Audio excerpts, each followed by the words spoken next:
The body of Mr. Josiah Blackwood lay face down upon the wet timber of Pier 7, Whitechapel docks, his arms splayed outward as though he had been reaching for something or someone in the final desperate moments of his life.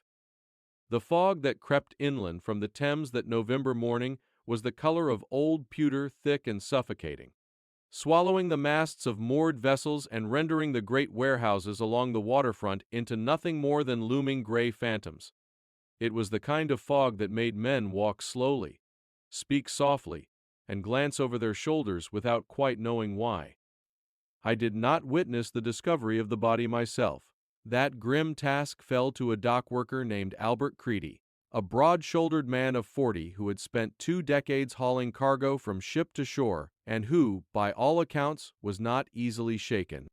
Yet when Constable Finch found Creedy sitting on a coil of rope some 50 yards from the body, the man's hands were trembling so violently that he could not light his own cigarette, and his face had gone the color of tallow.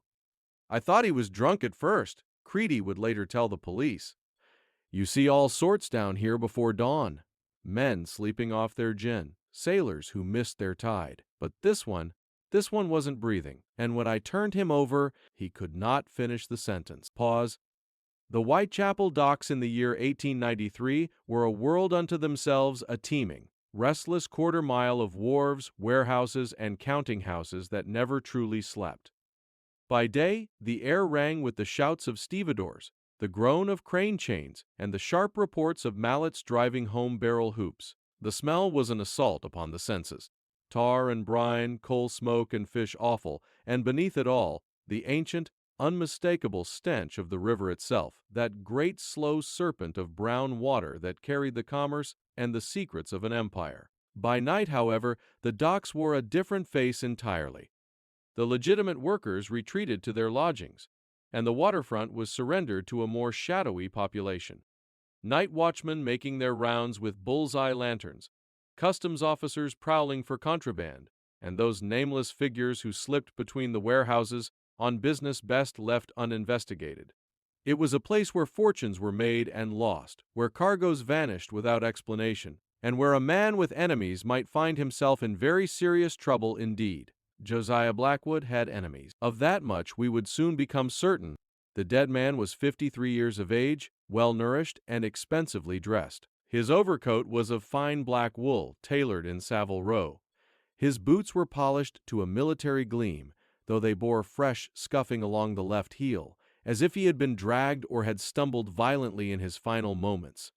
A gold watch chain hung from his waistcoat, but the watch itself was missing. His wallet, curiously, remained in his breast pocket, containing £7 and 4 shillings, a receipt from a wine merchant in St. James's, and a folded slip of paper bearing a single line of handwriting. The handwriting read, "Pier 7, midnight. Come alone, or everything is lost." Pause. Inspector Geoffrey Lestrade of Scotland Yard arrived at the scene at 6:30 that morning, looking as though he had been roused from sleep with insufficient time for coffee and no time at all for patience. I have had occasion to describe Lestrade before in these chronicles, and my opinion of the man has always been complicated. He was dogged, he was diligent, and he possessed a certain rat-like tenacity that served him well in the more straightforward cases. But he lacked imagination. He saw what was in front of him and drew the most obvious conclusion, and in the vast majority of crimes which were, after all, committed by obvious people for obvious reasons, this approach sufficed. It was only when confronted with the extraordinary that Lestrade found himself out of his depth. This morning, standing over the body of Josiah Blackwood with the fog pressing in around him like damp cotton, Lestrade sensed that he was confronting something rather beyond the ordinary. "Blackwood," he muttered, reading the name from a card case found in the dead man's pocket. "Josiah Blackwood, director of the Imperial Oriental Trading Company." He looked up at the young sergeant beside him. "That's a name that carries weight, Sergeant Holt. That is a name that will bring the press down upon us like a pack of wolves by midday."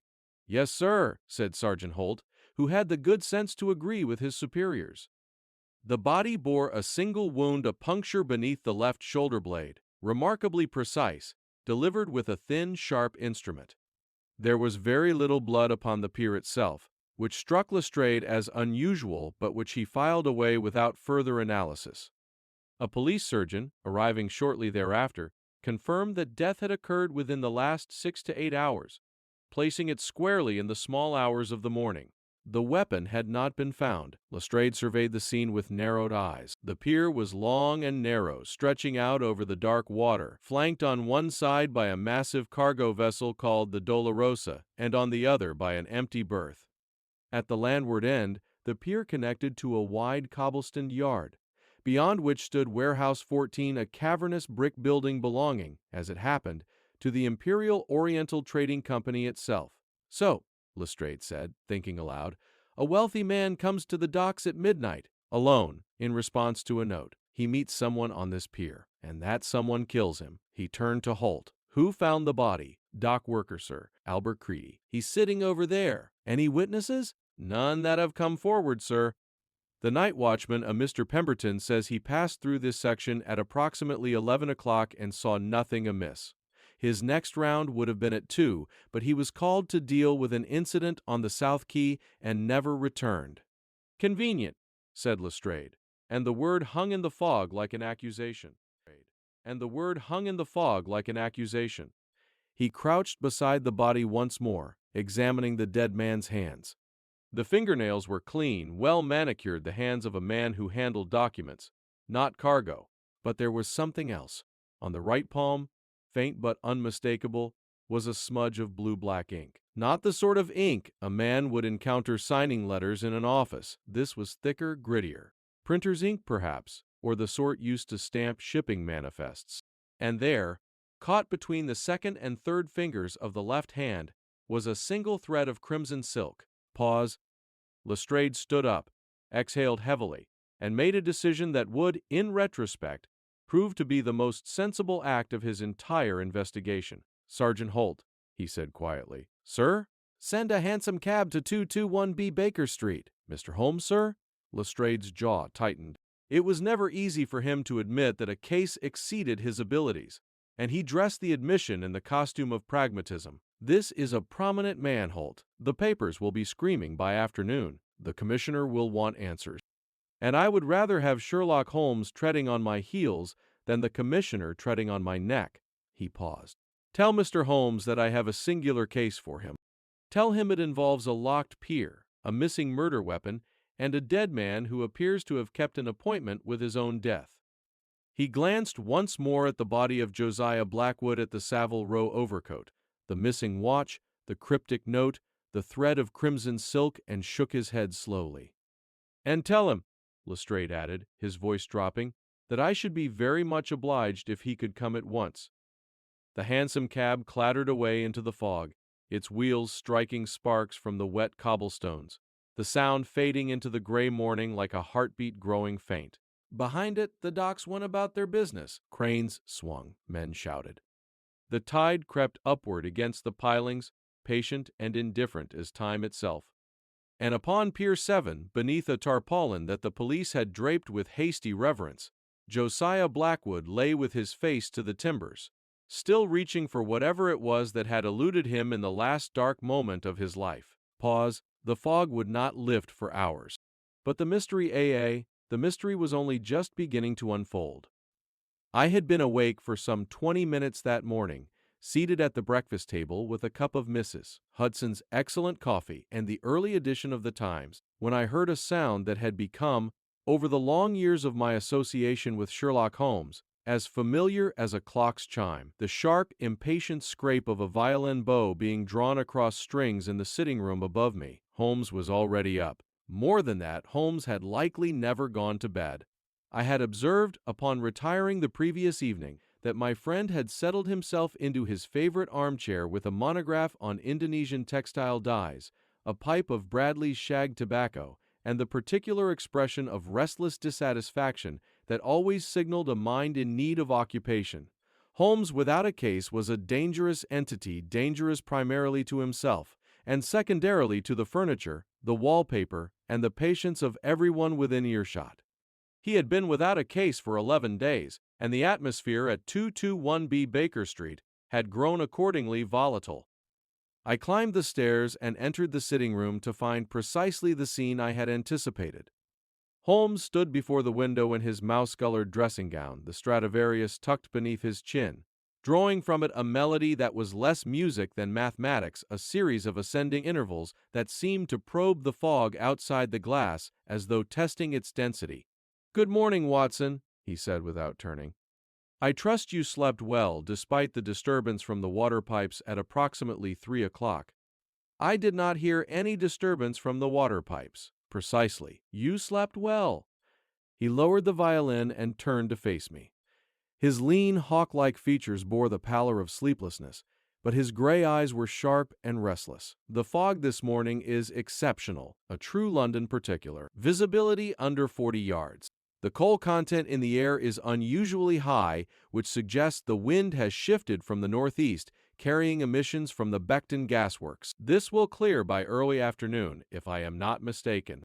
You did not summon me to discuss meteorology, Holmes." "I did not summon you at all, dear fellow. You came of your own accord, lured by the violin and, I suspect, by a physician's concern for a friend who has not slept.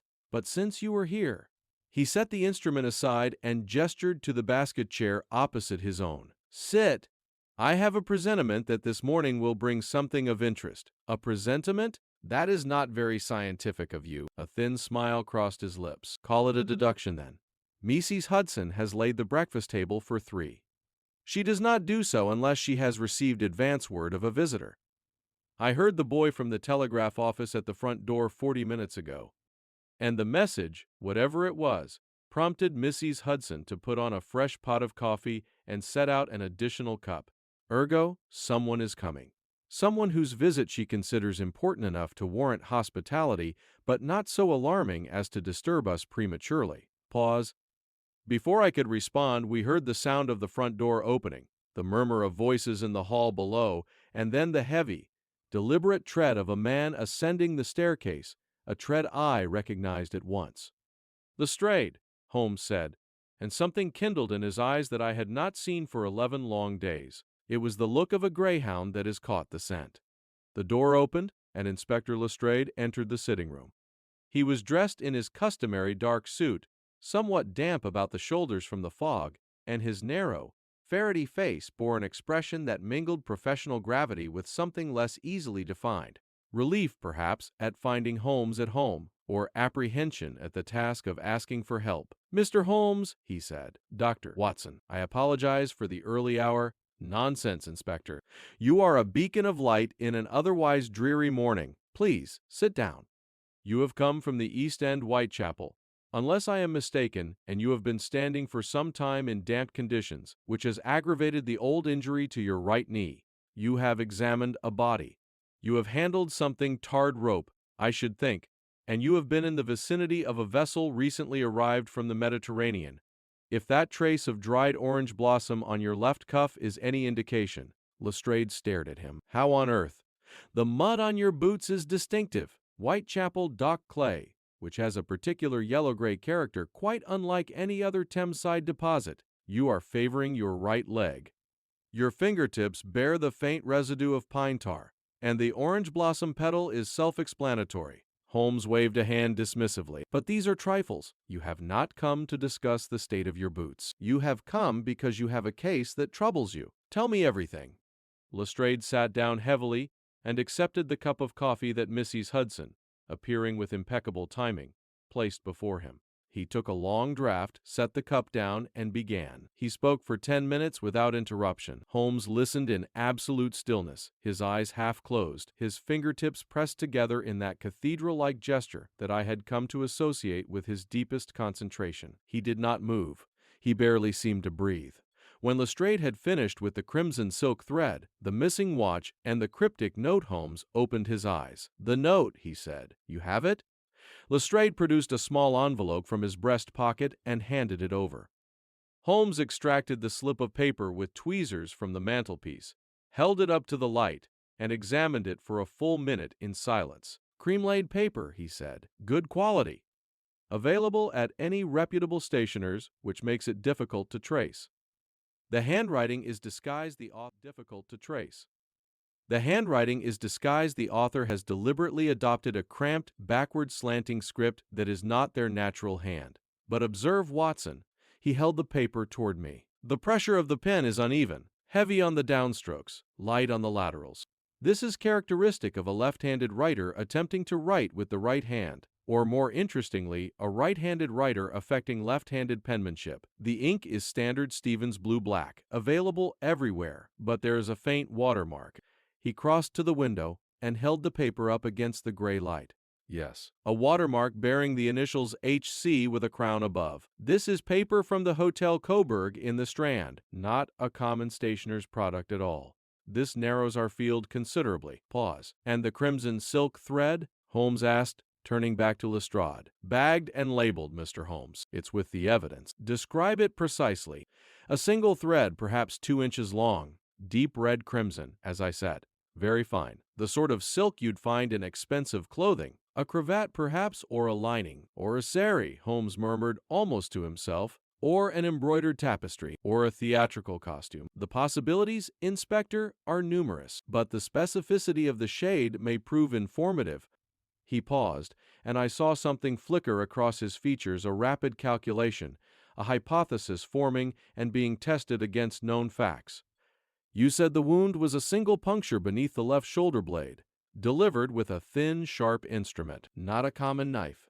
The surgeon said it might have been a stiletto or something similar, or a letter opener, or a hatpin, or any of a dozen other instruments that the average detective might overlook because they do not resemble a conventional weapon.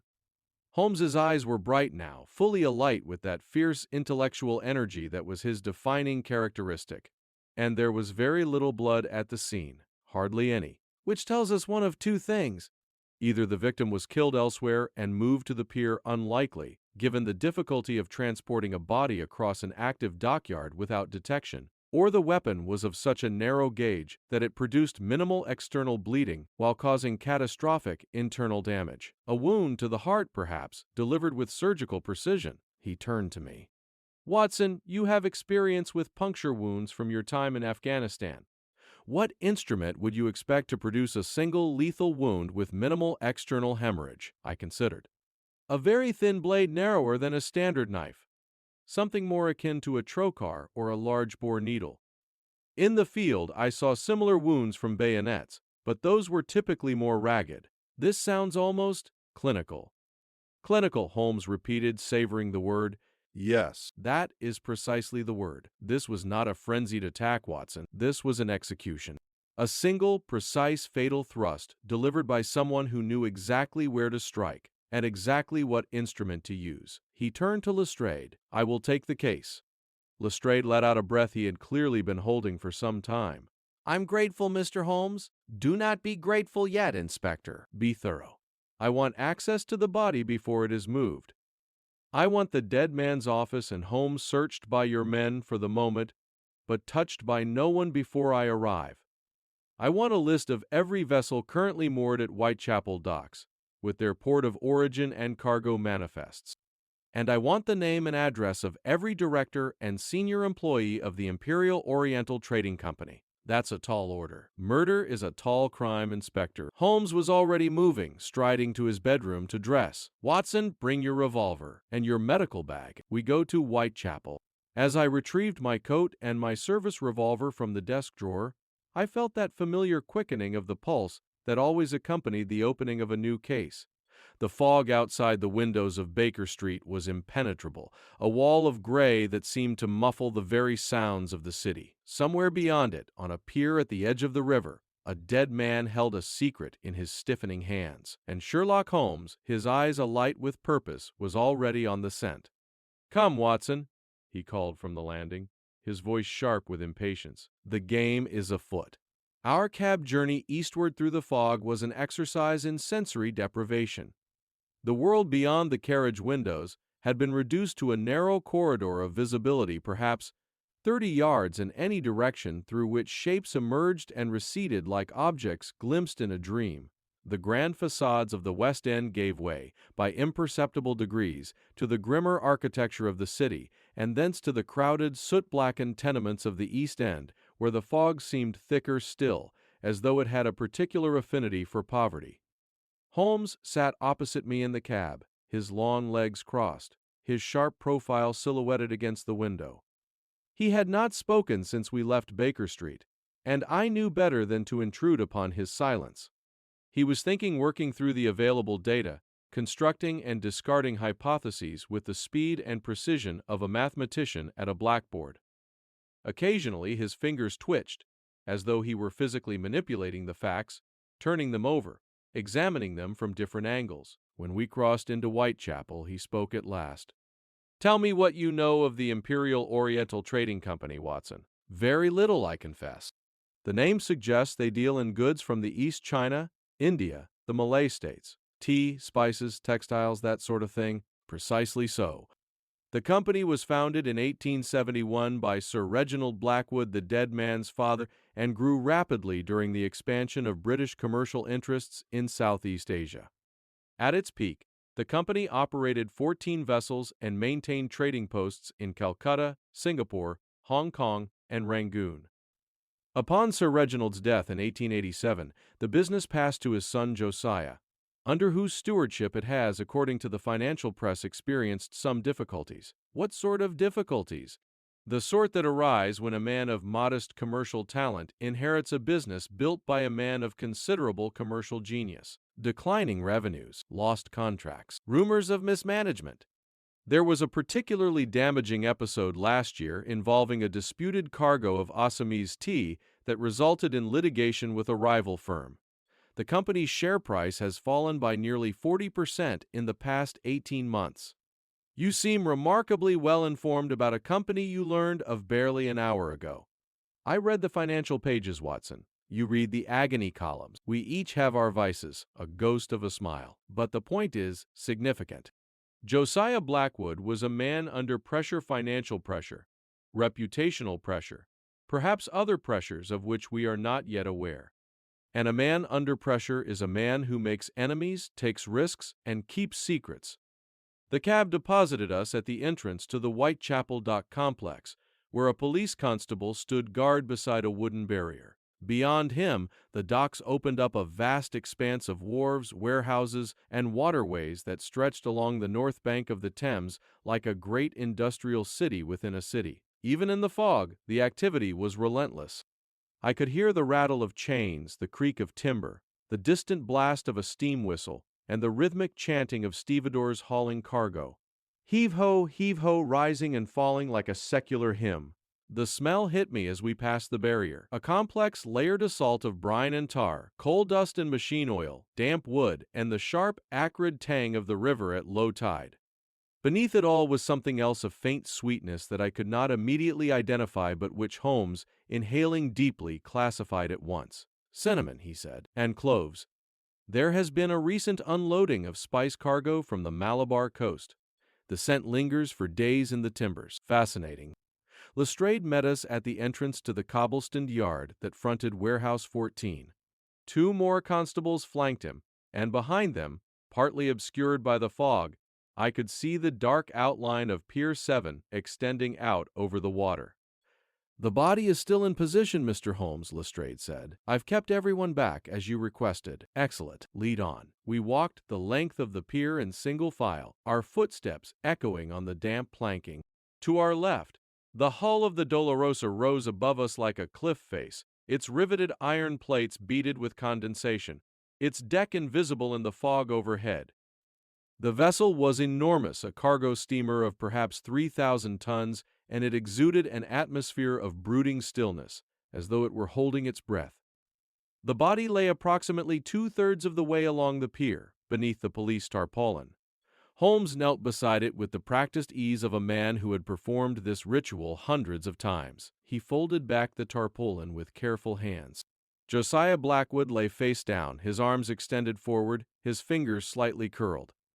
In death, his face bore an expression of profound surprise, mouth slightly open, eyes wide, as though the last thing he had seen had been something he had not expected.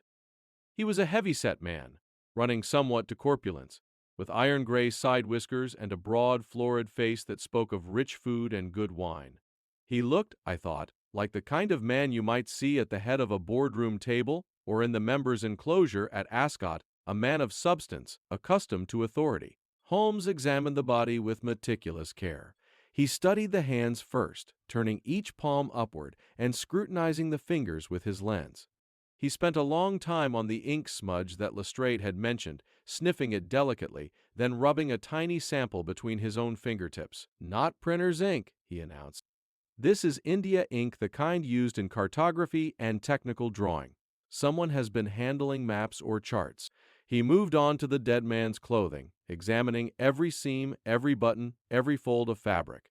He removed the boots and studied their soles, then replaced them precisely as they had been. "The scuffing on the left heel is significant," he said. "It was not caused by stumbling. The pattern of abrasion is consistent with the foot being dragged across rough timber, while the victim was standing as though someone had kicked his feet out from under him or pulled him backward with considerable force." He examined the wound next, asking me to assist. I knelt beside him and observed the puncture site. It was remarkably clean, a small, almost circular opening in the fabric of the waistcoat and shirt, surrounded by only a trace of dried blood. "Watson, your professional opinion?"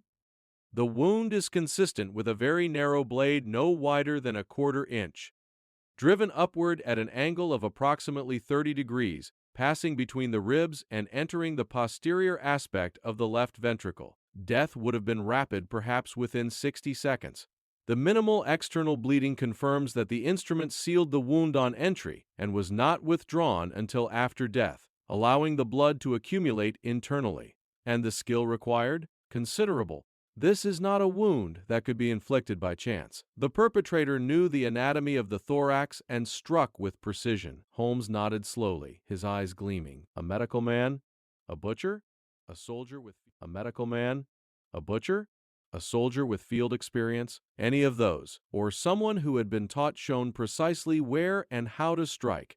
Holmes rose and began to pace the pier, moving in an ever-widening pattern outward from the body, his eyes fixed on the planking. He paused several times, crouching to examine something invisible to the rest of us, occasionally producing his lens or a small measuring tape from his pocket. "There are at least 4 distinct sets of footprints on this pier," he said, "apart from those of the police and the dock worker who discovered the body. The planking is damp and has retained impressions reasonably well. The victim's boots I have already examined. A second set belongs to someone wearing heavy work boots, hobnailed, size 10, who walked the pier from end to end and back again within the past 12 hours. The night watchman, I should think." "That would be Pemberton," Lestrade confirmed. "A third set is lighter, a gentleman's shoe, size 8, relatively new, with a distinctive wear pattern on the right sole that suggests a slight limp or habitual favoring of the left leg. This person came to the pier and did not leave by the same route." Lestrade frowned. "What do you mean?" "I mean their footprints proceed along the pier toward the end, but there are no corresponding prints returning toward shore. Either this person climbed aboard the Dolorosa, or they descended the pier's ladder to a boat waiting at the waterline. Or—" He trailed off, his gaze shifting to the edge of the pier and the dark water below. "Or they went into the river," I said quietly. "That remains a possibility, Watson, though I think it unlikely. A murderer who plans with this degree of precision does not typically escape by plunging into the Thames in November." He paused. "There is a fourth set of prints, very faint, partially obscured by the others, smaller. A woman's shoe, or a man with unusually small feet.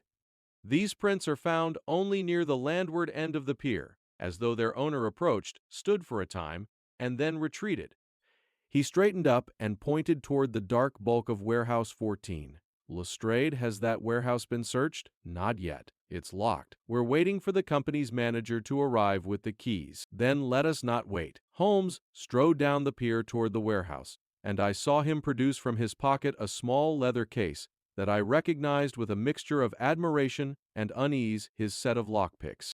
"Mr. Holmes," Lestrade began, with the air of a man who wished to register a formal objection but knew perfectly well it would be ignored, "I cannot officially sanction." The lock clicked open. "After you, Inspector," Holmes said pleasantly, and pushed the door wide. The interior of Warehouse 14 was vast and cold, Our footsteps echoed in a space that smelled of damp Hessian sawdust and the faint, lingering ghost of exotic spices. Stacked along the walls in orderly rows were wooden crates of every size, some no larger than a hat box, others the dimensions of a small carriage, each stenciled with destinations, weights, and the logo of the Imperial Oriental Trading Company. An elephant standing beneath a banyan tree. Holmes moved through the warehouse with the focused intensity of a bloodhound, pausing to read labels, lifting lids, running his fingers along surfaces. It was in the far corner, behind a stack of tea chests bound for Edinburgh, that he found it. Watson, Lestrade, come here. We joined him. On the floor, half concealed by a tarpaulin, was a dark stain perhaps 2 feet in diameter. Holmes crouched, touched the edge of the stain with his fingertip, and brought it to his nose. Blood, he said, and a considerable quantity, still tacky at the center, which places it within the last 12 hours. But the body was on the pier, Lestrade protested. You're saying he was killed here? Inside the warehouse? I am saying that a great deal of blood was shed in this spot, Inspector. Whether it belonged to Mr. Blackwood or to someone else entirely, we do not yet know. But consider.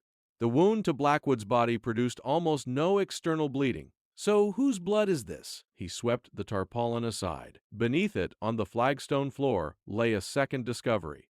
A woman's glove, dove-gray kid leather, size 6, bearing the faint monogram EM stitched in silver thread at the wrist. Holmes held it up. His expression was one of intense, focused curiosity, the expression of a man who has found, not an answer, but a better question. It would appear, he said, his voice very quiet, that Mr. Blackwood was not the only person who kept an appointment at these docks last night. And it would appear that whatever occurred here was a great deal more complex than a simple murder. He placed the glove carefully in his pocket and turned to Lestrade with an expression that the inspector, in his years of acquaintance with Holmes, had learned to dread. Inspector, I believe we are dealing not with one crime, but with two.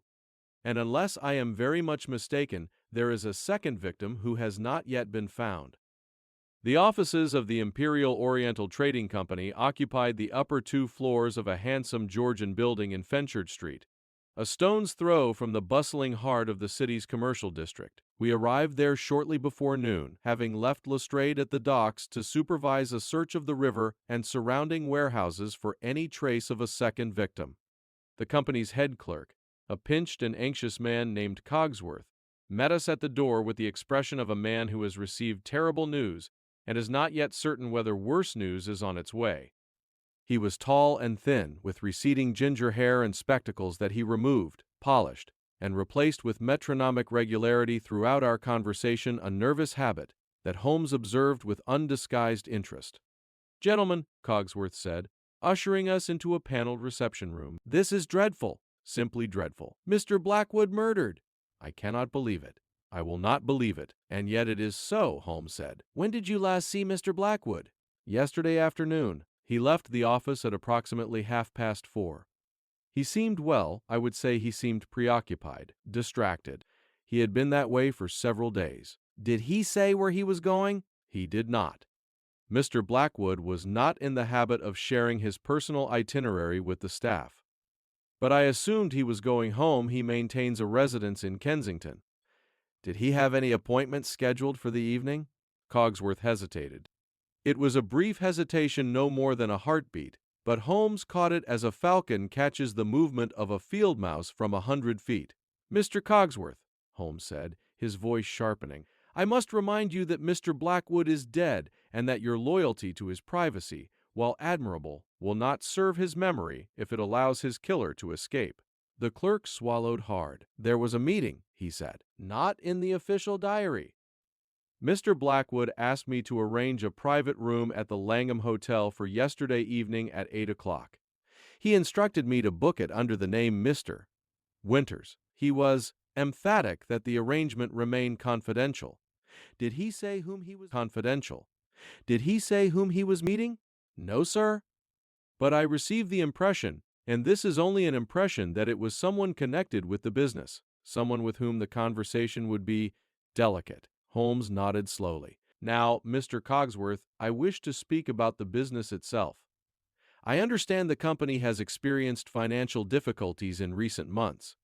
Cogsworth's already pale face went a shade whiter. There have been challenges, yes. The market for Eastern goods is competitive, and we have lost several contracts to a rival firm. Which firm?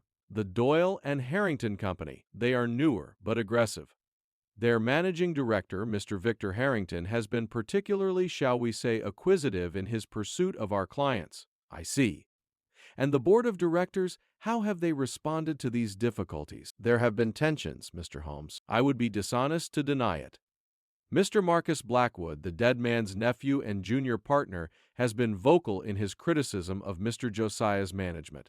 He has argued publicly, within the company at least, that the firm needs new leadership. Publicly and vocally, Holmes repeated. A nephew with ambitions. Tell me about Marcus Blackwood. Cogsworth shifted uncomfortably. He is 31 years of age, educated at Cambridge. He joined the company 3 years ago, and has risen quickly, some would say too quickly. He is clever, I will grant him that. And he has modern ideas about how a trading company should be run, but he is also— He paused, searching for the diplomatic word. Ruthless? I suggested.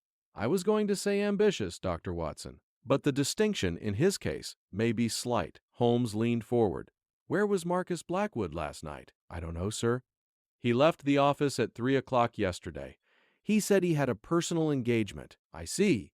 Kindly provide us with his home address before we leave. Marcus Blackwood's rooms were in a fashionable building in Marylebone, and we found the young man at home, dressed in a silk smoking jacket and attended by a valet who regarded our arrival with the studied indifference of a trained professional. Marcus himself was a striking figure, tall and dark, with the Blackwood family's strong jaw but none of his uncle's tendency to corpulence. His eyes were blue and very cold, and he regarded Holmes with the particular wariness of a man who has heard much about his visitor and is determined not to be impressed. Mr. Holmes, he said, gesturing us to chairs in a sitting room furnished with aggressive good taste. And Dr. Watson, I have been expecting the police, but I confess I did not expect you. My uncle's murder must be considered significant indeed. Your uncle's murder is significant to your uncle, at the very least, Holmes replied. When did you learn of his death? This morning, Cogsworth telephoned. Marcus crossed his legs and lit a cigarette with steady hands. I was shocked, naturally. Whatever our professional disagreements, he was family. Professional disagreements. An interesting choice of words. I understand you have been critical of your uncle's management of the company. I have been honest about the company's decline, Mr. Holmes. There is a difference. My uncle was a decent man, but he was not his father. He inherited a thriving business and managed it with the strategic vision of a country parson. The world is changing. Trade is changing. The company needed to adapt, and he refused to see it. And now that he is dead, the company passes to— Marcus's jaw tightened almost imperceptibly. I am the senior surviving family member. The details of my uncle's will are, I presume, a matter for the solicitors. But yes, Mr. Holmes, if you are asking whether I stand to inherit control of the Imperial Oriental Trading Company, the answer is that I very likely do. He met Holmes's gaze squarely. And if you are asking whether that gives me a motive for murder, I will save you the trouble of dancing around the question. Yes, it does. I am aware of how it looks. How refreshingly candid, Holmes murmured. Where were you last night between the hours of 11 and 3? I was here, in these rooms, alone, unfortunately, which means I have no alibi. My valet retired at 10. I sat up reading until approximately 1 o'clock, then went to bed. What were you reading? The question seemed to catch Marcus off guard. I beg your pardon? A simple question. What book were you reading last night? A novel. The Sign of 4, as it happens. A thin, mirthless smile. I have a taste for detective fiction, Mr. Holmes. I find the genre instructive. Holmes did not return the smile. Instead, he rose and moved casually about the room, examining objects with the air of a man making polite conversation while his eyes devoured every detail. He paused before a writing desk near the window. You are left-handed, Mr. Blackwood. I am. And you write with a Parker fountain pen, the new model with the Lucky Curve ink feed system. American-made. Expensive. Is there a point to this observation? Merely that you are a man of precise habits and modern tastes. Your desk is meticulously organized. Your correspondence is filed by date. And yet, Holmes tilted his head, studying the desk's surface. There is a gap in the filing. The correspondence for the 7th and 8th of this month is missing. 2 days ago and 3 days ago, respectively. You have removed something from this desk recently. Judging by the dust patterns, Marcus Blackwood's composure flickered for the first time. It was barely perceptible, a slight narrowing of the eyes, a fractional tightening of the hand that held the cigarette, but Holmes saw it, and I saw it, and Marcus knew that we had seen it. I disposed of some personal letters, he said. They were of no consequence. Everything is of consequence in a murder investigation, Mr. Blackwood. They were personal letters, Mr. Holmes, of a romantic nature. They have no bearing whatsoever on my uncle's death. Holmes regarded him for a long moment in silence. Then he nodded, slowly, and moved toward the door. I followed, sensing that the interview was, for the moment, concluded. But at the threshold, Holmes turned back. One more question, Mr. Blackwood. Do you own a pair of gentlemen's shoes, size 8, with a distinctive wear pattern on the right sole? The blood drained from Marcus Blackwood's face. He recovered quickly. He was, as Cogsworth had said, a clever man, but the damage was done. I saw the answer in his eyes before he spoke. I own many pairs of shoes, Mr. Holmes. I cannot speak to their wear patterns. No, Holmes said softly. I don't suppose you can. Good day. We descended to the street in silence. The fog had thinned somewhat, and watery sunlight was beginning to penetrate the gray, casting pale, uncertain shadows on the pavement. Holmes walked for a full block before he spoke. He is hiding something, Watson. Something considerable. But whether he is hiding the fact that he murdered his uncle, or hiding something else entirely, he shook his head. The footprints on the pier were size 8. Marcus Blackwood's shoe rack, which I observed through the partially open door of his dressing room, contained at least 3 pairs of size 8 shoes, and 1 pair was missing. Missing? There was a gap on the rack, 3rd position from the left. A pair of shoes recently removed and not replaced. Why would a man of meticulous habits leave a gap in his shoe rack?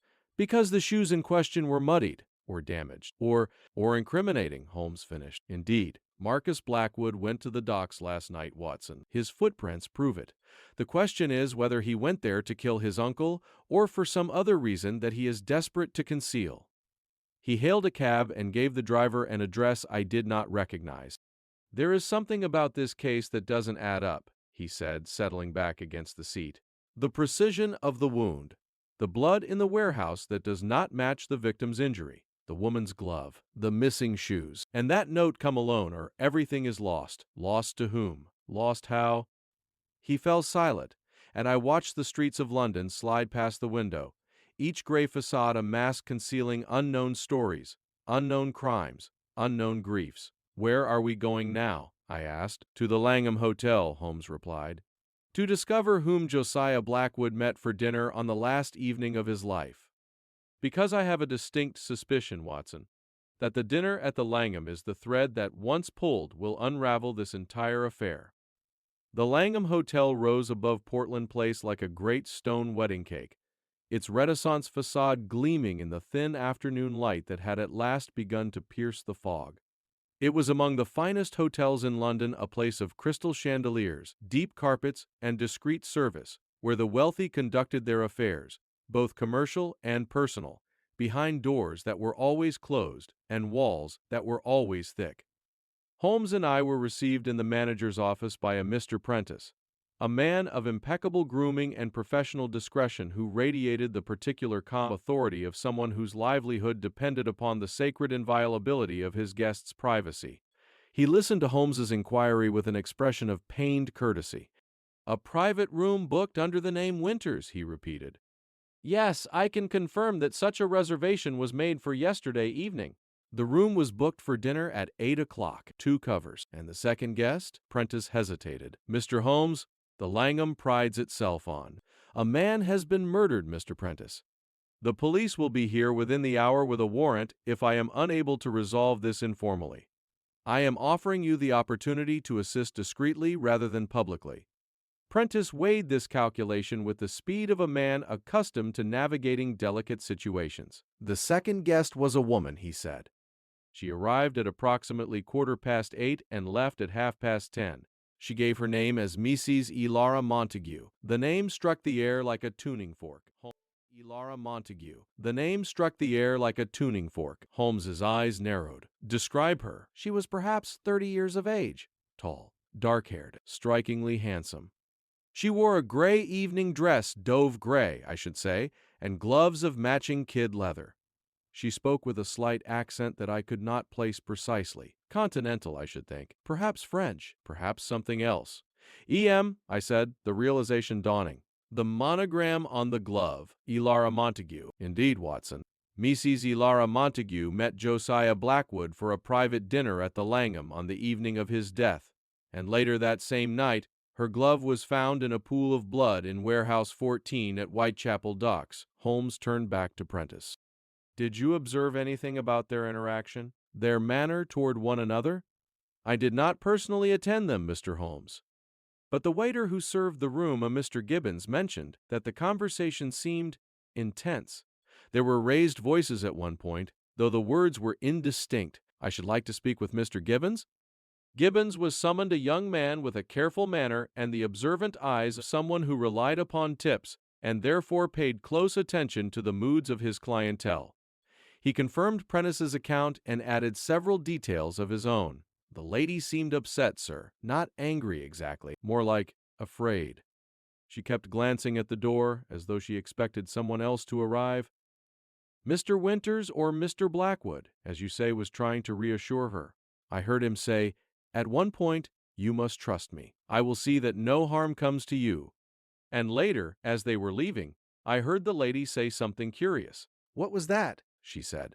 'Then you must come tonight, to the warehouse. You must see for yourself, or you will never believe it.'" Holmes sat very still for a moment, processing this information. Then he asked Gibbons one final question. "Did the lady leave anything behind in the room?" "Only this, sir." Gibbons reached into his waistcoat pocket and produced a small visiting card. "It was under the edge of the tablecloth. I found it when clearing up." Holmes took the card and examined it. I leaned over to read it. The card was of heavy cream stock, the same paper, I noted, as the note found in Blackwood's pocket, and bore the following inscription in elegant copperplate: "Mrs. Elara Montague, 17 Chain Walk, Chelsea." Below the printed text, in a different hand, hurried, slightly unsteady, someone had written in pencil, "We have no more time." Holmes pocketed the card without a word. We thanked Gibbons and Prentice, left the Langham, and stood on the pavement in the pale, uncertain sunlight. "Watson," Holmes said, "what do we know?" "We know that Josiah Blackwood met a woman named Elara Montague for dinner on the night of his death. We know that she was frightened. We know that she urged him to come to the warehouse to see something to see for himself. We know that Blackwood went to the docks, apparently in response to a note, the note found in his pocket, which was written on hotel stationery. And we know that Mrs. Montague's glove was found in a pool of blood that did not come from Blackwood's wound." "You think she was the second victim? The one you predicted?" "It is a strong possibility. A woman goes to the docks at night, urges a powerful man to meet her there, and is found not found.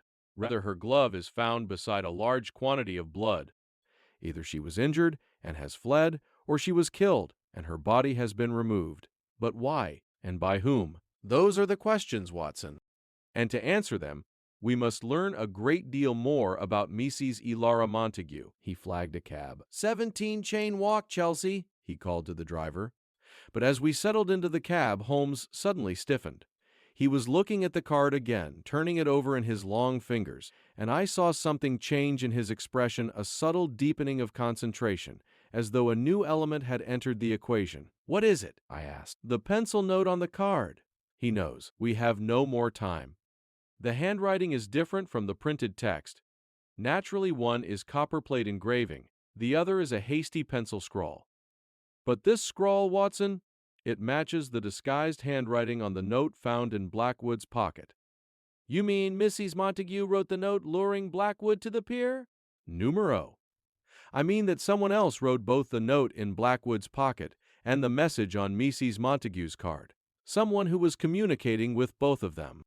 Someone who was orchestrating their movements, bringing them together at the docks for a purpose we do not yet understand." He sat back, and I saw something I rarely saw in Sherlock Holmes: genuine uncertainty.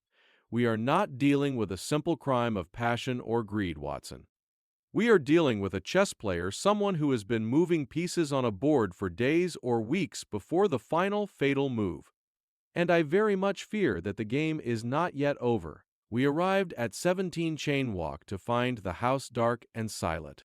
It was a narrow terrace house, elegant but not extravagant, with a blue front door and window boxes that had been allowed to go to seed. Holmes knocked 3 times. There was no answer. He knocked again, more firmly. From within, I heard a faint sound of floorboard creaking, a curtain being drawn aside. Someone was inside, but they were not answering the door. Holmes stepped back and looked up at the first-floor windows. A face appeared, briefly pale, dark-haired, feminine, and then vanished behind the curtain. "She is alive," Holmes murmured, "and she is terrified." He raised his voice. "Mrs. Montague, my name is Sherlock Holmes. I am a consulting detective, not a police officer. I am here because I believe you are in danger, and I wish to help you. Please open the door." A long silence. Then, slowly, the sound of locks being drawn back, 1, 2, 3 locks. An unusual number for a Chelsea terrace house, and the door opened a crack. The woman who peered out at us was, as Prentice had described, strikingly handsome. Dark hair swept back from a face of classical proportions. Large brown eyes, and a complexion that spoke of Mediterranean origins. But her beauty was marred by exhaustion and fear. Her eyes were red-rimmed, her hair disordered, and there was a bandage on her left hand, visible as she gripped the edge of the door. "Mrs. Montague," Holmes said gently, "may we come in?" She studied us for a long moment, then stepped aside. We entered a hallway that smelled of lavender and cold tea. She led us to a sitting room where the curtains were drawn and a single lamp burned low. "You know about Josiah," she said. It was not a question. "I know that he is dead, and I know that you were at the docks last night. Your glove was found in warehouse 14. Her hand went involuntarily to her mouth. "Then they found it." I thought perhaps she stopped, and I saw her composure begin to fracture. "Mr. Holmes, I did not kill him. I swear to you, on everything I hold sacred, I did not kill Josiah Blackwood." "I believe you," Holmes said, "but you know who did." The words hung in the air between them, and Elara Montague's eyes filled with tears, not the tears of grief alone, but the tears of someone trapped in a web from which she could see no escape. Before she could answer, there was a sharp crack from the street outside, the unmistakable sound of a gunshot. The front window shattered inward, showering the room with glass. I threw myself at Mrs. Montague, pulling her to the floor as a second shot struck the wall above the fireplace, sending a cascade of plaster dust down upon us. Holmes was already at the window, peering cautiously through the jagged remnants of glass. "A single shooter," he said, his voice perfectly calm, "on the far side of the street, moving now. Watson, stay with Mrs. Montague." He was gone before I could protest out the door and into the street with the swift, predatory grace of a man who had chased criminals through the alleys of London more times than either of us could count. I heard his footsteps receding at a run, and then silence. I helped Mrs. Montague to a chair. She was shaking but uninjured.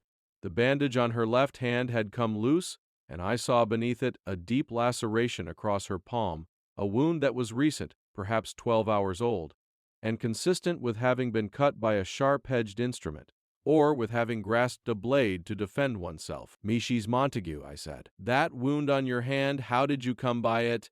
She looked at me with eyes that were dark and bottomless. "At the warehouse," she whispered. "Last night, when they killed him. I tried to stop it. I tried to take the knife, but I was too late." Holmes returned 10 minutes later, breathing hard, his collar torn. "The shooter escaped," he said. "A small, quick individual impossible to identify in the fog. They had a cab waiting at the corner of Tite Street." He looked at Mrs. Montague. "Someone wants you dead, madam, and they are not prepared to wait." The case had changed. It was no longer a matter of reconstructing a past crime. It was a matter of preventing the next one. We moved Mrs. Montague that afternoon to rooms at the Northumberland Hotel, where she could be guarded by 2 of Lestrade's men. She was reluctant to leave her home, but Holmes was persuasive, and the 2 bullet holes in her sitting-room wall were still persuasive. Before we left Chain Walk, however, Holmes conducted a rapid but thorough search of the house. In Mrs. Montague's study, a small room at the back of the ground floor, overlooking a walled garden, he found several items of interest. The first was a leather portfolio containing correspondence in French between Mrs. Montague and a solicitor in Marseille regarding the estate of her late husband, Henry Montague, who had died 18 months earlier.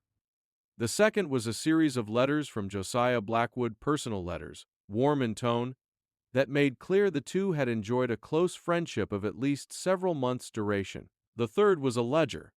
It was a slender volume bound in red Morocco leather, and its pages were filled with columns of figures in a small, precise hand that was neither Mrs. Montague's nor Blackwood's. Holmes studied it for several minutes, his brow furrowed, and then slipped it into his coat without comment. "What is it?" I asked. "I am not yet certain. But these figures appear to be a record of transactions, imports, and exports, listed by date, weight, and value. The quantities are small, far smaller than the legitimate cargo manifests of a major trading company, and the values are disproportionately high. Whatever is being recorded here, Watson, it is not tea." We dined at Baker Street that evening, a subdued meal of cold beef and bread that Mrs. Hudson provided with her customary grace, and afterward, Holmes settled into his armchair with the red ledger, his pipe, and an expression of intense concentration. "Tell me your theory, Watson," he said, without looking up. I had, in fact, been constructing a theory throughout the afternoon, and I presented it now with what I hoped was reasonable coherence. Josiah Blackwood was involved in something illicit smuggling, most likely, given the company's access to shipping routes and warehouse facilities. Mrs. Montague was either a participant or an unwilling witness. When she discovered the truth, or when the operation was threatened with exposure, she contacted Blackwood and urged him to come to the warehouse to see the evidence for himself. But someone, the true architect of the smuggling operation, learned of their plan, followed them to the docks, and killed Blackwood to prevent exposure. Mrs. Montague escaped with her life but sustained a wound in the struggle. Holmes listened with his eyes closed. When I had finished, he opened them. "Not bad, Watson, not bad at all. You have correctly identified the broad shape of the thing, but you have made one critical error." "What error?" "You have assumed that Josiah Blackwood was involved in the smuggling. I do not believe he was. The note lured him to the docks under false pretenses.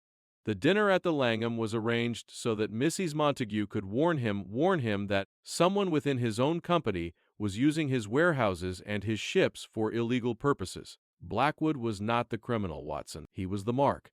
He was killed because he was about to discover the truth. Then who is the smuggler?" Holmes held up the red ledger.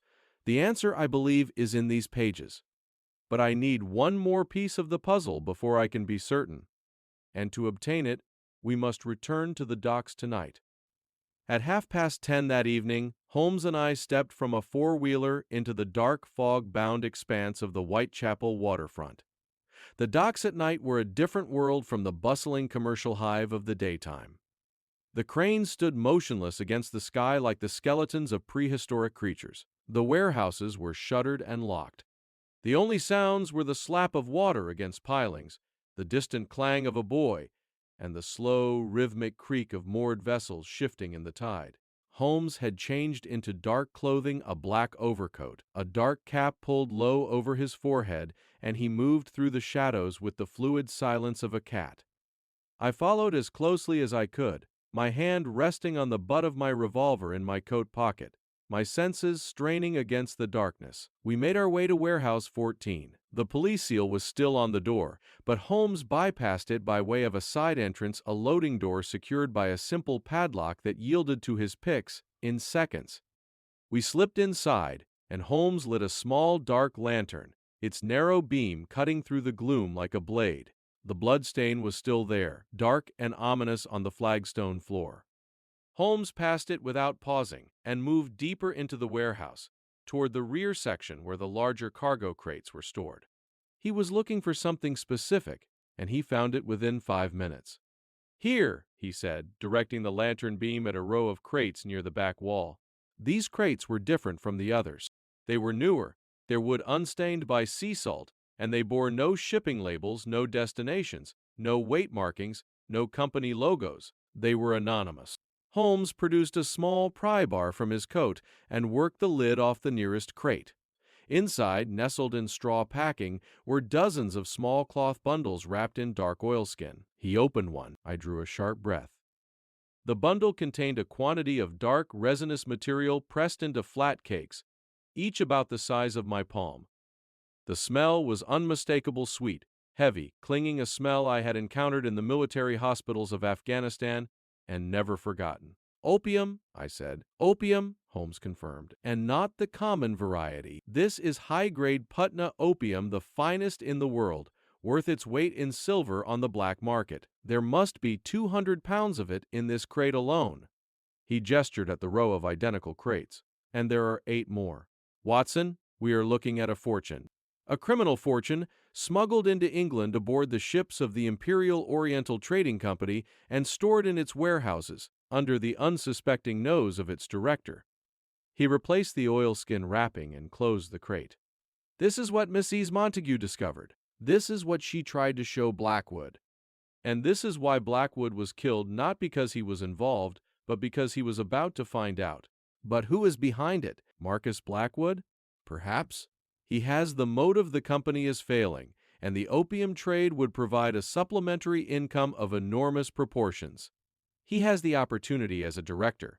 He has access to the shipping manifests and the warehouse keys. And he was at the docks last night. His footprints prove it. Holmes paused. But there is something that troubles me. The precision of the murder, the clinical nature of the wound. Marcus Blackwood is a businessman, not a killer. Could he wield a weapon with such anatomical precision?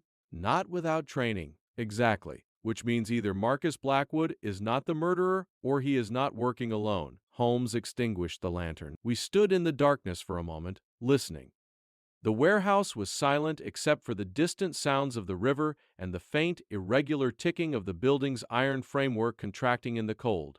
And then we heard something else. Footsteps. Not from outside the warehouse.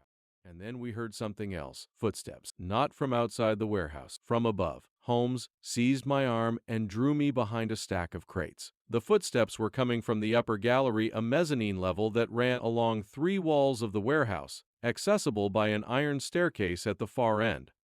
Someone was up there, moving slowly, carefully, with the deliberate tread of a person who did not wish to be heard. A light appeared, a candle flame, small and wavering, held by a figure that emerged onto the gallery and stood looking down into the warehouse below. I could not make out the features, but the silhouette was that of a man medium height, slender build, wearing a long coat and a wide-brimmed hat. The figure stood motionless for perhaps 30 seconds, surveying the warehouse floor.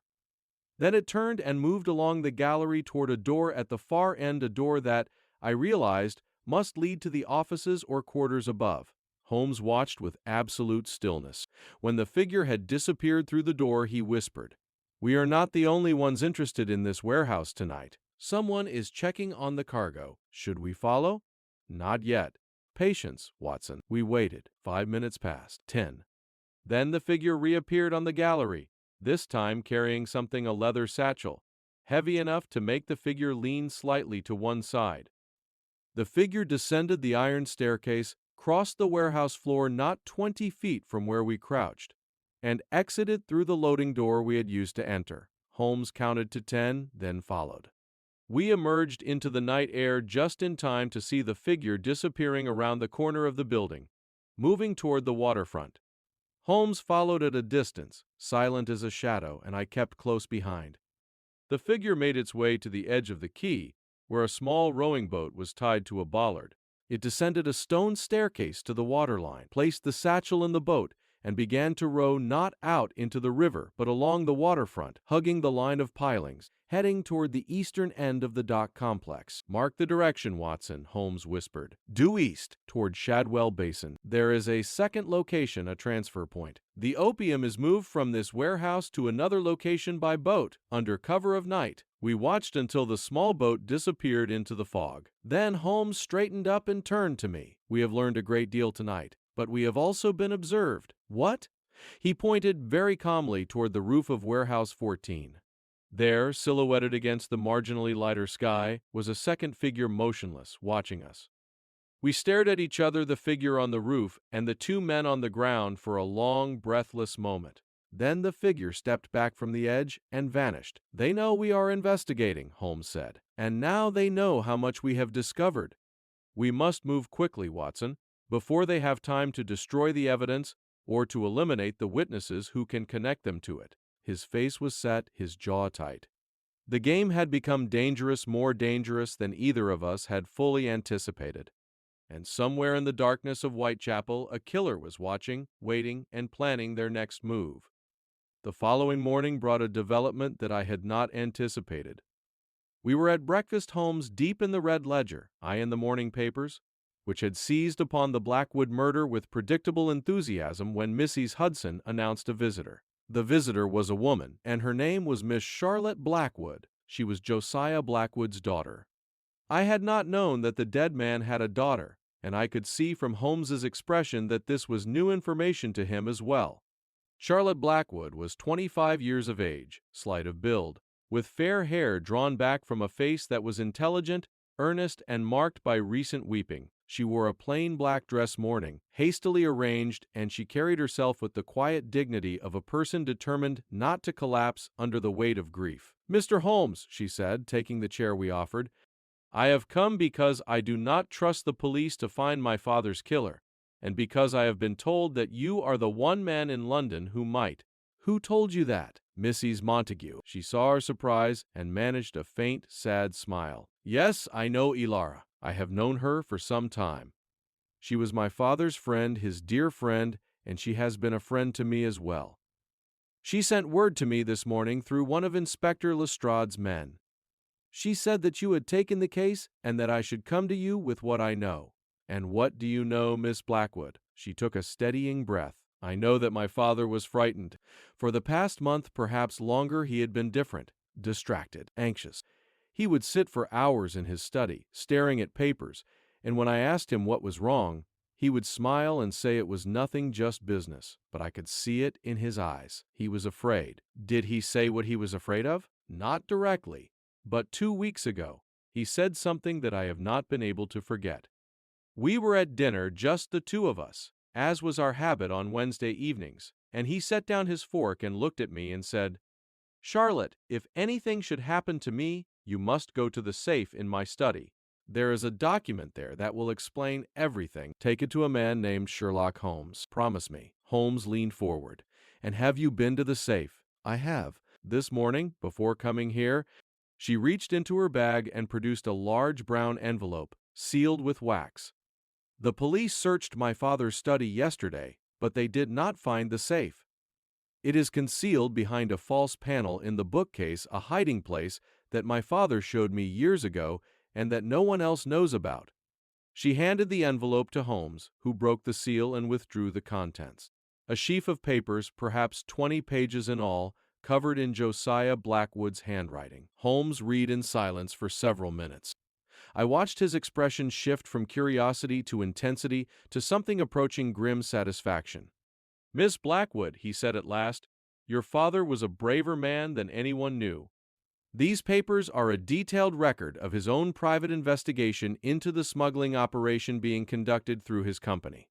He had discovered the opium shipments approximately 6 weeks ago and had been gathering evidence ever since: dates, quantities, the names of the ships used, and the methods by which the cargo was concealed among legitimate goods. Does it name the person responsible?"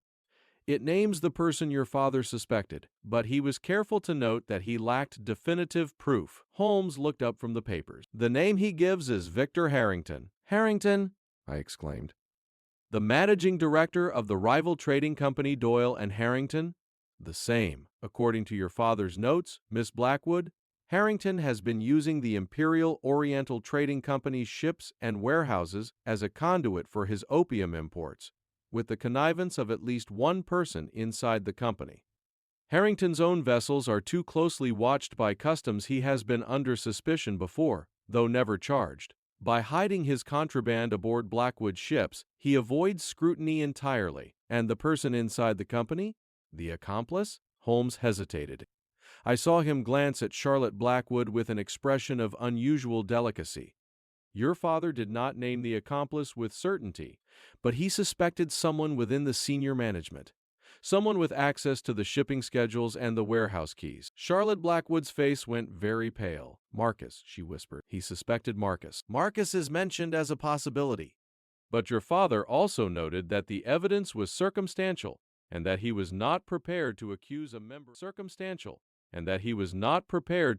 a member of his own family without proof. Charlotte closed her eyes. When she opened them, they glistened with unshed tears. Mr. Holmes, I must tell you something about my cousin Marcus. Something that may change how you view him. Please do. Marcus and I grew up together. We were like brother and sister. When his parents died, my aunt and uncle, in a carriage accident when Marcus was 16, my father took him in and raised him as his own son. My father loved Marcus. He gave him everything: education, a position in the company, a place in the family. And Marcus was grateful in his way, but there was always something restless in him, something hungry. He wanted more than my father could give him. He wanted to be his own man, to make his own fortune, to prove that he didn't need anyone's help. She paused. 3 months ago, Marcus came to me in great distress. He said he had made a terrible mistake. He had entered into a business arrangement with a man, he didn't say who, that had seemed legitimate at first, but had turned out to be something very different. He said he was trapped. He said the man had evidence of his involvement and was using it to blackmail him into continued cooperation. He begged me not to tell my father. And did you? Numero. God help me, I did not. I loved my cousin, Mr. Holmes. I believed he was genuinely frightened and genuinely remorseful. I thought if I gave him time, he would find a way out. Her voice broke. And now my father is dead, and I cannot help wondering whether my silence, Miss Blackwood. Holmes's voice was firm but not unkind. Your father's death was caused by the person who drove a blade into his heart, not by the silence of a loving niece. Do not burden yourself with guilt that belongs to another. She composed herself with visible effort. Holmes asked her several more questions about the household staff, about her father's daily routine, about any unusual visitors or communications in recent weeks, and then thanked her and showed her to the door. When she had gone, Holmes stood by the window for a long time, looking out at Baker Street. A sympathetic witness, I observed. More than that, Watson. A key witness. Her testimony confirms several things: that Blackwood was conducting his own investigation, that Marcus was entangled with Harrington, and that Marcus was being blackmailed. But it also introduces a new dimension. What dimension? Sympathy. Charlotte Blackwood loves her cousin. She believes he is a victim, not a villain, a man ensnared by a predator. And she may be right. But if Marcus Blackwood is both blackmail victim and murder suspect, the question becomes infinitely more complex. Did he kill his uncle to protect the smuggling operation, as Harrington's puppet? Or did he go to the docks that night for another reason entirely, perhaps to try to warn his uncle, or to confront Harrington? He turned from the window. There is one more person I must interview before I can answer that question, and that is Victor Harrington himself. Shall I come with you? I would not dream of going without you, Watson. But first, he reached into the brown envelope and produced one final item that Charlotte had not mentioned. A small photograph, slightly creased, showing 3 people standing before the entrance to a warehouse. On the left, Josiah Blackwood. On the right, a man I did not recognize, tall, thin, with sharp features and a neatly trimmed beard. And in the center, standing between them, with an expression that was impossible to read, a woman, Elara Montague. Holmes turned the photograph over. On the back, in pencil, was written, Blackwood, Harrington, and E.M. April 1893. They all knew each other, Holmes said quietly, all 3 of them. And whatever happened at those docks, it began long before the night of the murder. He placed the photograph in his breast pocket, reached for his hat, and paused. Watson, I examined Marcus Blackwood's sitting room quite thoroughly yesterday. There was a small item on the mantelpiece that I noted but did not remark upon at the time: a carved ivory figurine of an elephant, perhaps 3 inches tall. The style was distinctly Indian, Rajasthani, I should say. An ornament? What of it? The identical figurine, identical in every detail, was on the shelf above Mrs. Montague's desk in Chain Walk. And a third. He picked up the photograph again and pointed to the background of the image, just visible through the open warehouse doors. On a shelf behind the three figures, small but unmistakable, was the same ivory elephant. 3 elephants, 3 people, a shared token. Whatever binds these individuals together, Watson, it is deeper and older than any of them has admitted. He set down the photograph and reached for his coat. Come. We have a rival to visit and a net to close. We did not, as it transpired, have the opportunity to visit Victor Harrington that afternoon. Events overtook us. We had scarcely reached the ground floor of 221B Baker Street when a police constable arrived on a bicycle, red-faced and breathless, bearing an urgent message from Inspector Lestrade. The message read, "Holmes, have arrested Marcus Blackwood at the docks. Found attempting to remove crates from warehouse 14. Opium discovered. He confessed to involvement in smuggling. Will charge with murder of Josiah Blackwood unless you advise otherwise. Come at once. Lestrade." We arrived at the Lemon Street Police Station in Whitechapel 30 minutes later to find a scene of barely contained triumph. Lestrade was in his element standing behind his desk, his narrow face flushed with satisfaction, surrounded by sergeants and constables who deferred to him with the respect due a man who has just cracked a major case. "We have him, Mr. Holmes," Lestrade said, "dead to rights. Marcus Blackwood was found at 6 o'clock this morning at Warehouse 14, attempting to load 3 crates of opium onto a handcart. When challenged, he attempted to flee and was apprehended by Sergeant Holt. Upon searching his person, we found a key to the warehouse, a shipping manifest bearing his initials, and most significantly a pair of gentlemen's shoes, size 8, in a bag he had been carrying. The shoes he removed from his rack," I said. "Precisely, Dr. Watson. The soles match the footprints on Pier 7. He was there on the night of the murder." Lestrade permitted himself a thin smile, and when confronted with the evidence, he confessed. Not to the murder, he denies that, but to his involvement in the smuggling operation. He admits that he has been facilitating the import of opium through the company's warehouses for the past 8 months, under the direction of a man he refuses to name. "He refuses to name his employer?" Holmes said sharply. "He says he cannot. He says the man will kill him. And the murder itself? He denies it. Says he went to the docks that night because he received a message warning him that his uncle was about to discover the operation. He says he went there to remove the opium before his uncle could find it, but he arrived too late. He says he found the body on the pier and panicked. He says he fled without telling anyone. And Mrs. Montague? The blood in the warehouse? The shooting at Chain Walk? He says he knows nothing about any of it." Holmes listened to all of this with an expression of profound skepticism. When Lestrade had finished, Holmes asked to see the prisoner. Marcus Blackwood sat in a bare interview room, his wrists manacled, his face gray with exhaustion and fear. The arrogant, composed young man I had met the previous day was gone, replaced by someone who looked very much like what he was. A frightened man who had made a series of catastrophic decisions and was now watching the consequences close in around him like the walls of a cell. "Mr. Holmes," he said, and his voice was hoarse, "I did not kill my uncle." "Tell me everything," Holmes said. "And this time, Mr. Blackwood, I advise you to omit nothing." Marcus told his story. It confirmed, in its essential details, what Charlotte had already told us and what Josiah Blackwood's secret papers had revealed. 8 months ago, Marcus had been approached by Victor Harrington with a business proposition, a side venture, Harrington had called it, that would generate substantial income for both parties. The venture involved using the Imperial Oriental Trading Company's established shipping routes to import a special commodity from India. "I knew what it was," Marcus said. "I'm not a fool." But Harrington made it sound manageable, controlled. He said the quantities would be small, the risk minimal. He said he had customs officials on his payroll. He said no one would ever know. "And you agreed because the company was failing and you needed the money." Marcus flinched. "I agreed because I was angry. Angry at my uncle for letting the company rot. Angry at myself for being dependent on a business I couldn't control. Harrington offered me a way out, or what I thought was a way out. By the time I realized how deep I was in, it was too late. The blackmail, yes. Harrington had documentation, invoices, correspondence, photographs proving my involvement. He made it clear that if I tried to withdraw, he would send everything to the police. I would be ruined, imprisoned, and so I continued. And the night of the murder?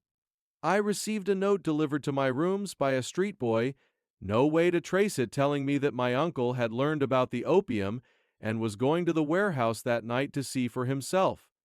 The note said I should come immediately and remove the evidence. I went. I let myself in through the side entrance. But the warehouse was dark, I couldn't find a lamp, and while I was fumbling about, I heard voices on the pier outside. I went to the loading door and looked out, and I saw... He stopped. His hands were shaking. What did you see? My uncle, on the pier. And a figure, a man, I think, but it was dark and the fog was thick. They were standing close together. The man said something I couldn't hear, and then my uncle, he fell, just fell. I heard a sound, a gasp, like the air going out of him, and he went down. And the man? He walked away, along the pier, toward the Dolorosa. And then he disappeared. I think he climbed aboard the ship. Did you see his face? Numero. It was too dark, too far away. I was perhaps 50 yards from them. Marcus's voice dropped to a whisper. I should have gone to my uncle. I should have tried to help him, but I was terrified.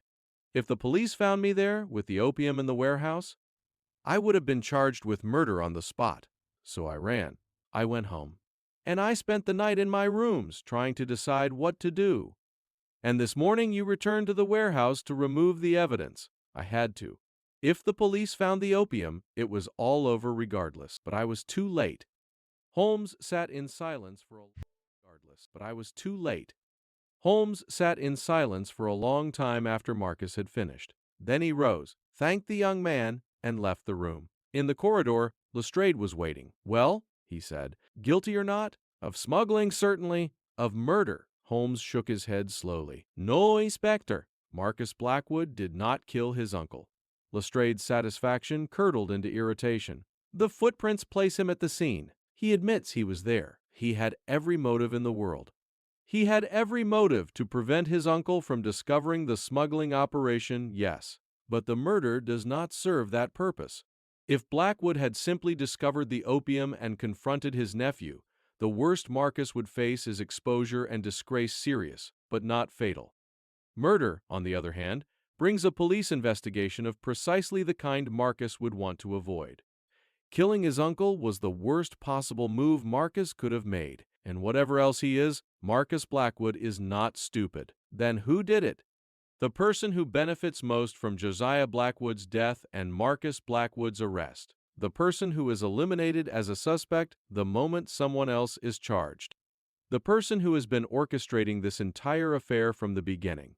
Holmes's voice was quiet, but it carried the force of absolute conviction. We have made a terrible mistake, Inspector. We have been looking at the pieces on the board while the hand that moves them has remained hidden. Marcus Blackwood is a pawn. The player is someone else entirely. Who, Holmes? For God's sake, who? Holmes did not answer. His gaze was distant, inward, focused on a pattern that only he could see. I recognized the expression. It was the look of a man who has been assembling a puzzle for days and has just seen, with sudden and terrible clarity, how all the pieces fit. I need 24 hours, Inspector, he said. Do not charge Marcus Blackwood with murder. Hold him on the smuggling offense if you must, but do not charge him with murder. 24 hours. And then I will give you the killer. That evening, in the sitting room of 221B Baker Street, Sherlock Holmes laid out the evidence. He had been silent for most of the afternoon, pacing, smoking, consulting reference books, and sending a flurry of telegrams from the post office on the corner. He had also dispatched the Baker Street irregulars, his network of street urchins, on a series of errands whose purposes he did not explain. Now, at last, with the fire burning low and the evening drawing in, he was ready. "Watson," he said, standing before the mantelpiece, his pipe in hand, "I owe you an apology. I have been slow, inexcusably slow, to see what was in front of me from the beginning."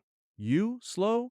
"I find that difficult to believe. Flattering but inaccurate. The truth is that I allowed myself to be distracted by the obvious, by Marcus Blackwood's guilt, by the opium, by the rivalry between the two trading companies. These are genuine elements of the case, but they are not its heart. The heart of this case is not commercial, it is personal." He picked up the photograph from the mantelpiece, the image of Blackwood, Harrington, and Elara Montague. "Let us begin with Mrs. Montague. Who is she?" "She presented herself to us as a friend of Josiah Blackwood, a widowed Frenchwoman living in Chelsea. She told us she had been at the docks to show Blackwood the opium. She told us she was afraid. She showed us the wound on her hand, and she told us that she did not kill Blackwood. You said you believed her. And I do believe that she did not strike the blow, but I was wrong about something else. I assumed that she was a peripheral figure, a witness, a victim, someone caught up in events beyond her control. She is not. She is at the center of everything."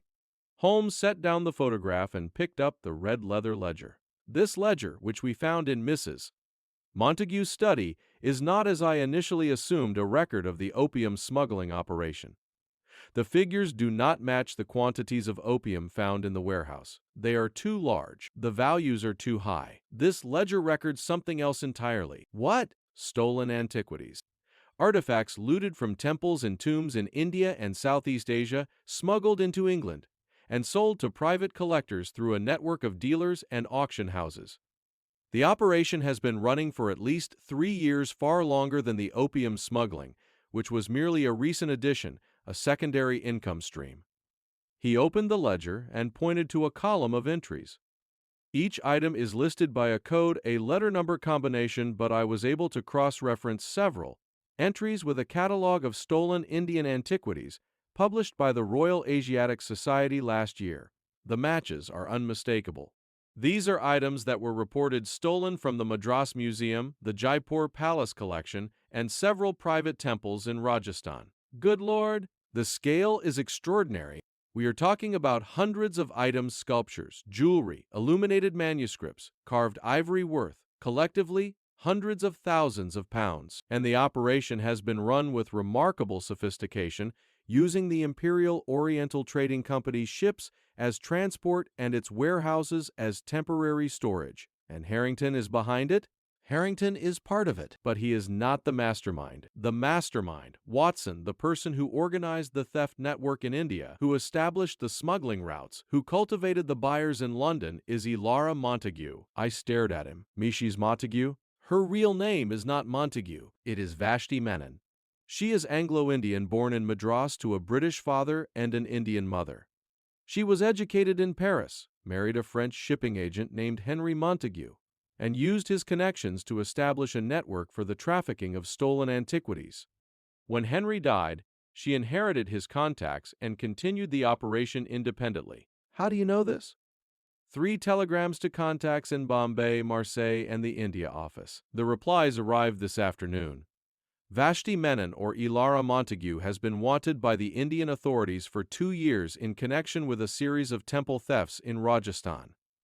She entered England under a false identity 18 months ago." Holmes paused, letting this sink in. Then he continued, "Now, how does Josiah Blackwood fit in?" "Blackwood met Mrs. Montague Menon at a social function approximately 8 months ago. She cultivated his friendship deliberately, seeking access to his company's shipping routes. When she learned that Victor Harrington was already using those routes for opium smuggling, she saw an opportunity to hide her own contraband within the existing illicit operation, a smuggling operation piggybacking on another smuggling operation. Wheels within wheels." "Precisely. But there was a complication. Blackwood began to suspect that something was wrong. He started his own investigation and discovered the opium. He did not, however, discover the antiquities. They were better concealed, packed inside the opium crates themselves, like a secret within a secret. So when Mrs. Montague learned that Blackwood was about to expose the opium operation, she didn't try to warn him, she tried to protect her own operation by eliminating him." "Not quite. This is where it becomes truly elegant and truly terrible." Holmes set down the ledger and began to pace. "Mrs. Montague did not kill Blackwood herself. She arranged for his death, but she did so in a way that would deflect suspicion from herself and destroy her 2 greatest rivals in a single stroke, Harrington and Marcus." "Yes." "She lured Blackwood to the docks with a note she wrote, in disguised handwriting, on stationery from the Hotel Coburg, which Harrington frequents. She told Blackwood to come alone, knowing he would. She told him she had evidence of wrongdoing in his company, and she arranged to meet him at the warehouse to show him. But she also arranged for someone else to be on that pier. Yes, the killer. And the killer is not Marcus Blackwood, who was busy fumbling about in the dark interior of the warehouse. The killer is not Victor Harrington, who, as I confirmed this afternoon, was attending a dinner at the Reform Club until midnight and did not leave until after 1 o'clock. The killer is someone we have not yet discussed. Someone whose name has not appeared in our investigation until now. Holmes stopped pacing and faced me. The killer is Dr. Emil Vosper. Vosper? I don't know the name. Nor did I, until this afternoon. Dr. Emil Vosper is a physician, or was. He was struck off the medical register 7 years ago for performing illegal operations. He subsequently relocated to the East End, where he operates a discreet medical practice catering to those who cannot, or will not, seek legitimate treatment. He is an expert anatomist. He is known to the criminal underworld as a man who will perform any service for the right price. And he is, according to my inquiries, an intimate associate of Elara Montague. The wound, I said, the realization crashing over me. The precision of the wound, a single thrust, perfectly placed, requiring detailed anatomical knowledge. It wasn't a businessman or a smuggler. It was a doctor, a disgraced doctor. A man who knows exactly where to place a blade to produce instant death with minimal blood. A man who would kill for money as easily as he once healed for fees. Holmes reached for his hat. And a man who is, at this very moment, preparing to leave the country. I received word from the irregulars 20 minutes ago. Vosper has booked passage on a steamer departing from Tilbury Dock at 6 o'clock tomorrow morning, bound for Amsterdam. He and Mrs. Montague plan to disappear with the proceeds of the antiquities operation before anyone connects them to Blackwood's murder. He turned to me with eyes that blazed. We must go immediately, Watson, to Shadwell Basin, where Vosper keeps his surgery, and we must go armed. I reached for my revolver. And Lestrade? I asked. I sent him a message an hour ago. He will meet us there if he has the sense to come quickly. Holmes was already on the stairs, taking them 2 at a time. Bring your medical bag as well, Watson. Before the night is over, someone may have need of it. Shadwell Basin lay at the eastern edge of the dock complex, a dark rectangle of still water surrounded by disused warehouses and derelict chandleries. In the fog and darkness, it had the atmosphere of an abandoned world, a pocket of silence and shadow amid the restless energy of the working docks. The only light came from a single window on the second floor of a narrow building at the basin's southern edge, Dr. Emil Vosper's surgery. Holmes and I approached on foot, having dismissed our cab 2 streets away. The air was thick with the smell of the river and the faint, acrid tang of coal smoke from a nearby factory chimney that worked through the night. Our footsteps echoed on the wet cobblestones, and I tightened my grip on the revolver in my pocket. "There!" Holmes whispered, pointing to the lit window. "He is there.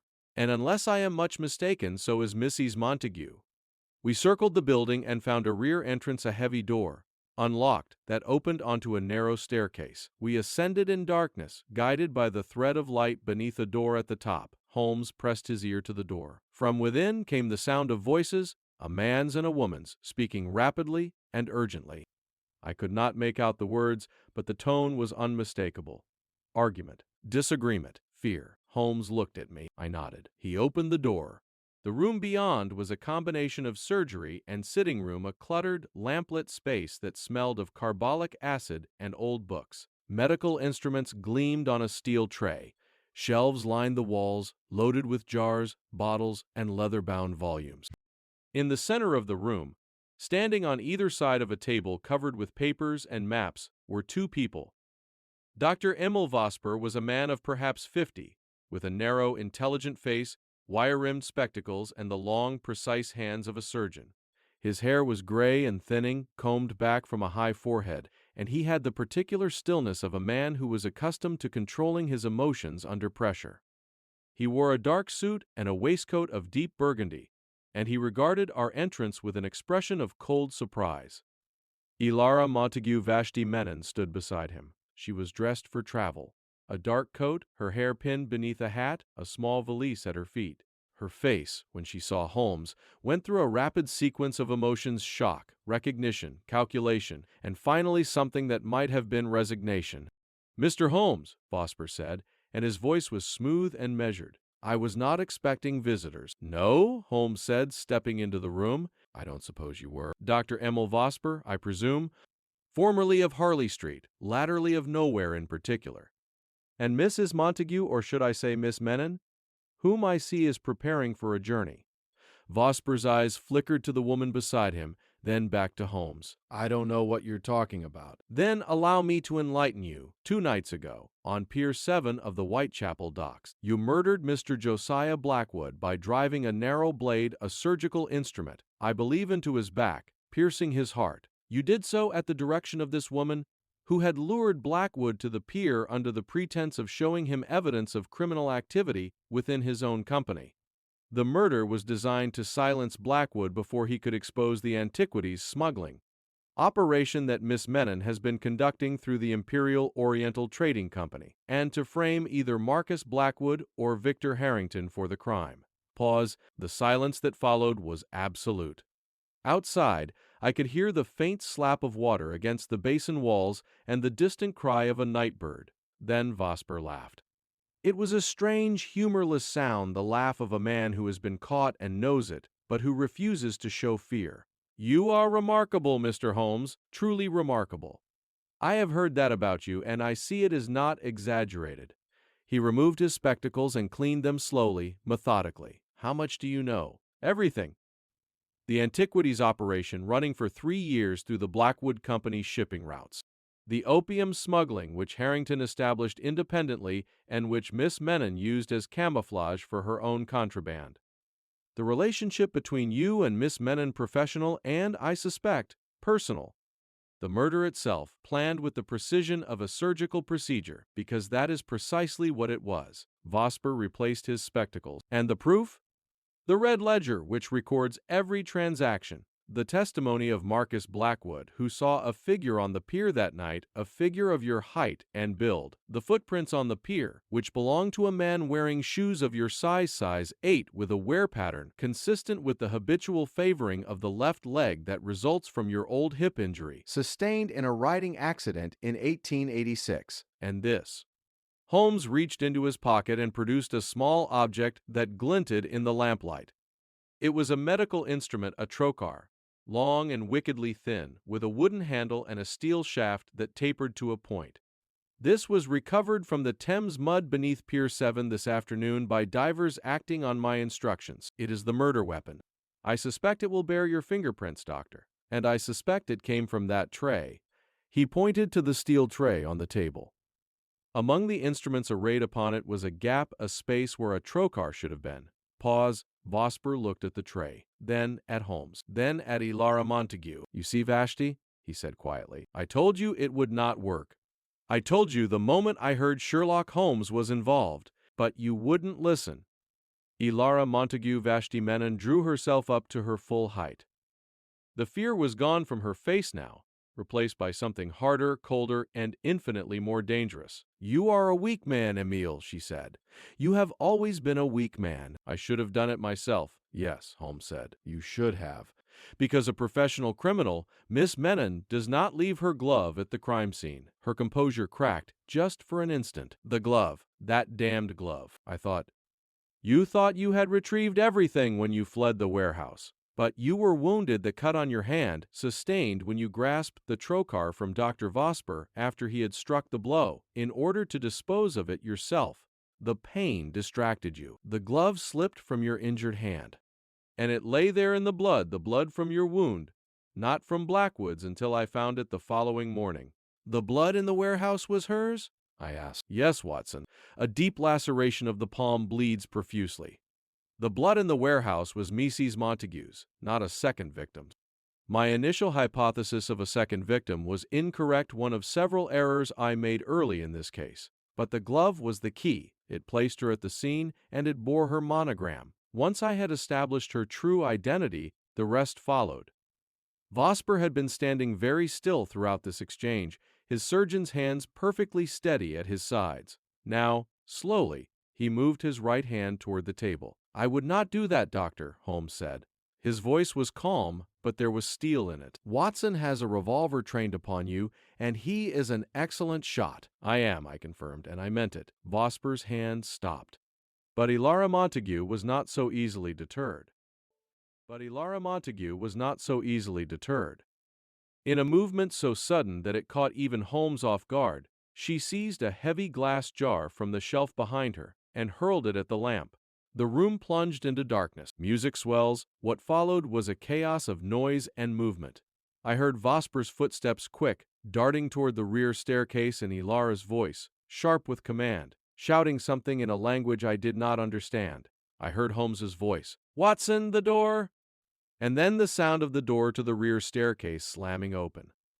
I fired a shot into the ceiling deliberately high, intended not to kill but to freeze anyone in their tracks. The report was deafening in the enclosed space, and it was followed by a moment of ringing silence. Then Holmes struck a match. Pause. In the flickering light, I saw Vosper on his knees by the staircase door, his hands raised. Behind him, on the staircase itself, Ilara Montague had stopped mid-flight, her face turned back toward us, her dark eyes reflecting the match flame like those of a cornered animal. And behind her, blocking the bottom of the staircase, stood Inspector Lestrade and 4 uniformed constables. "Going somewhere, madam?" Lestrade said. Pause. It was over. Vosper submitted to arrest with the quiet dignity of a man who has always known, on some level, that this moment would come. He extended his wrists for the manacles with the same steady precision with which he might have offered them for surgical gloves. Ilara Montague Vashti Menon did not go quietly. She fought. She cursed in English, in French, in Hindi. She called Vosper a coward and Holmes a fool and Lestrade a puppet.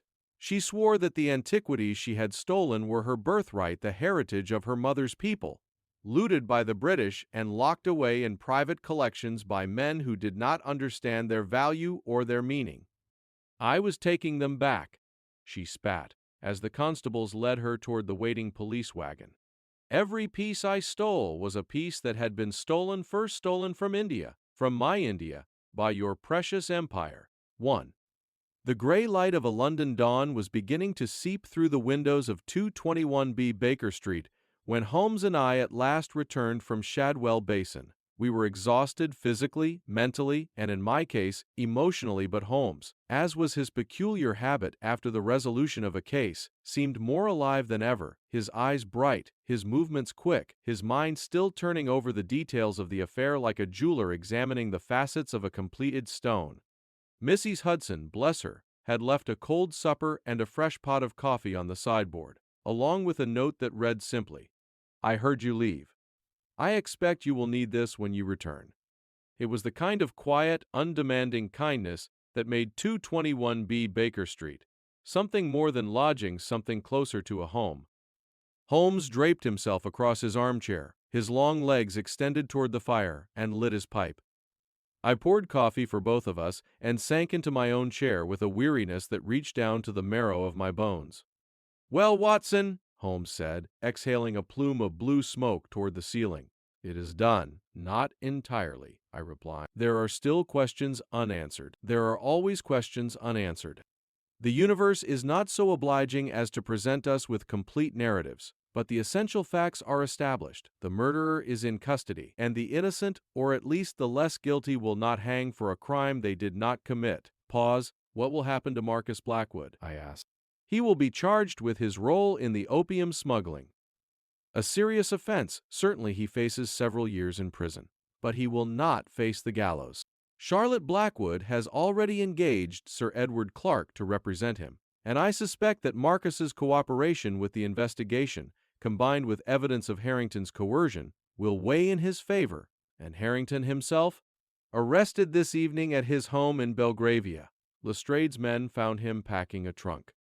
He had evidently received word from whom I do not yet know that the operation had been compromised. He will face charges for the opium smuggling. Whether the Crown can also connect him to the antiquities operation remains to be seen. Mrs. Montague was careful to keep him at arm's length from that side of the business. And Mrs. Montague? Or Miss Menon, rather? Holmes was quiet for a moment, his pipe clenched between his teeth, his gaze distant. "She will be charged with conspiracy to murder, in addition to the smuggling of stolen antiquities. The Indian government has already communicated its desire to extradite her for the temple thefts. But the murder charge will take precedence. She will stand trial in England." He paused, and when he spoke again, his voice carried a note I had rarely heard from him, something approaching ambivalence. "Her final words at Shadwell Basin were, 'Not without force, Watson.' She spoke of heritage, of theft perpetrated under the banner of empire, of artifacts torn from temples and sold to collectors who displayed them in drawing rooms like trophies. She was not wrong about the injustice. She was merely wrong about the remedy. You feel sympathy for her?" "I feel that the world is more complicated than the law acknowledges. She is a criminal. She conspired to take a man's life. For that, she must answer. But the grievance that drove her, the sense that something precious had been stolen from her people, and that no legitimate avenue existed to reclaim it, that grievance is real, Watson. And it will not be resolved by putting one woman in prison." He fell silent, and the fire crackled in the grate, and the first sounds of morning traffic began to rise from Baker Street below, the clatter of hooves, the cry of a milk cart, the slow awakening of a city that knew nothing of what had transpired in its darkest corners during the night. Pause. 3 days passed. During that time, Holmes busied himself with what he called the administrative tedium of justice, meeting with Lestrade to review evidence, providing sworn statements, and corresponding with officials at the India Office and the Royal Asiatic Society regarding the recovery of the stolen antiquities. Several crates of artifacts were located at Shadwell Basin, in the rooms above Vosper's surgery, and a further consignment was intercepted at Tilbury Dock aboard the very steamer on which Vosper and Menon had planned to flee. The newspapers, predictably, had a field day. "The Whitechapel Dock murder," screamed the headlines. "Prominent businessman slain in opium den intrigue." The reporting was, as usual, approximately 30% accurate, and Holmes read it with the pained expression of a man watching a fine painting being reproduced by a child with crayons. "They have attributed my deductions to Lestrade," he observed dryly, reading the Daily Telegraph over breakfast. "Again, does it bother you?" "It would bother me if I valued the opinion of the Daily Telegraph. I do not, but it offends my sense of accuracy." He set the paper aside. "There is, however, one final piece of business that I wish to attend to before I consider this case closed." "What is that?" "I wish to return the ivory elephants." Pause. I confess I did not immediately understand his meaning.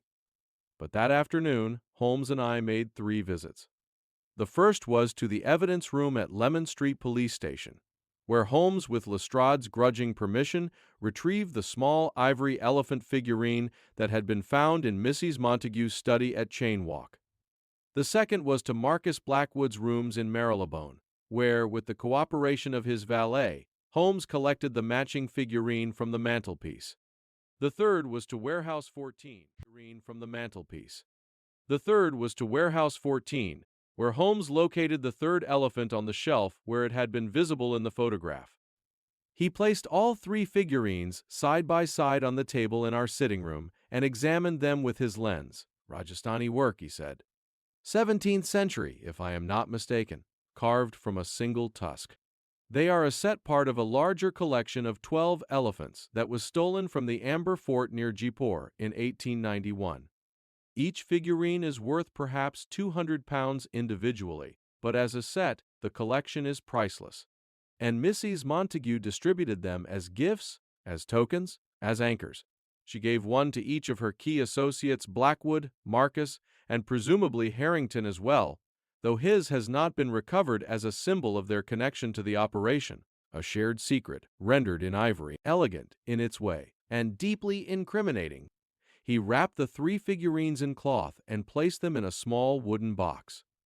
"I shall send these to the Royal Asiatic Society with a recommendation that they be returned to the Amber Fort. It is a small gesture, Watson, but it is the right one." Pause. That evening we received a final visitor.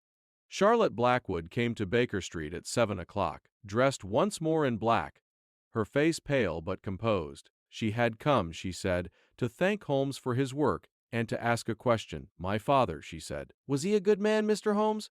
Truly?" "I have read the newspaper accounts, And they make it sound as though the entire company was rotten, as though everyone involved was corrupt. But my father was investigating the corruption. He was trying to stop it. Doesn't that count for something?" Holmes regarded her with an expression of unusual gentleness. "Miss Blackwood, your father discovered that his company, the company his own father had built, was being used as an instrument of crime. He could have looked away. Many men in his position would have. He could have sold the company and retired to the country and lived out his days in comfortable ignorance. Instead, he investigated. He gathered evidence. He prepared a document naming the suspects and placed it in a hidden safe with instructions for it to be delivered to me in the event of his death. He went to the docks that night not because he was foolish, but because he was brave. He believed that seeing the truth with his own eyes was worth the risk." He paused. "Your father was not a perfect man, Miss Blackwood. He was not a brilliant businessman. He was not, perhaps, as shrewd a judge of character as he might have been. He trusted Mrs. Montague, and that trust was misplaced. But he was honest, and when the moment came, he chose to act rather than to look away. That is not a small thing. In my experience, it is among the rarest and most admirable of human qualities." Charlotte Blackwood's eyes glistened. She nodded, slowly, and rose. "Thank you, Mr. Holmes. Thank you for everything. It is I who should thank you, Miss Blackwood. Without the documents you brought me, this case might have remained unsolved. Your father's foresight and your courage in bringing those papers to a stranger made the difference."